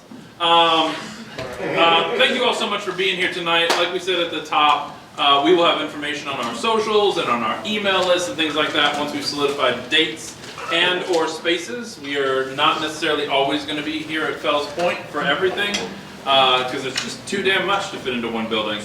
But we will let you guys know where we're going to be and when we're going to be there, so keep your eyes peeled. If you aren't already subscribed to our email list, you can do that through our website and stuff.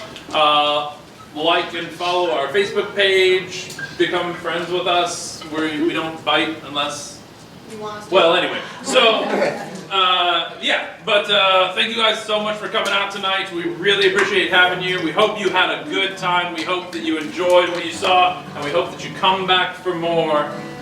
Y'all come back now here. Y'all come back now. I can't believe I missed the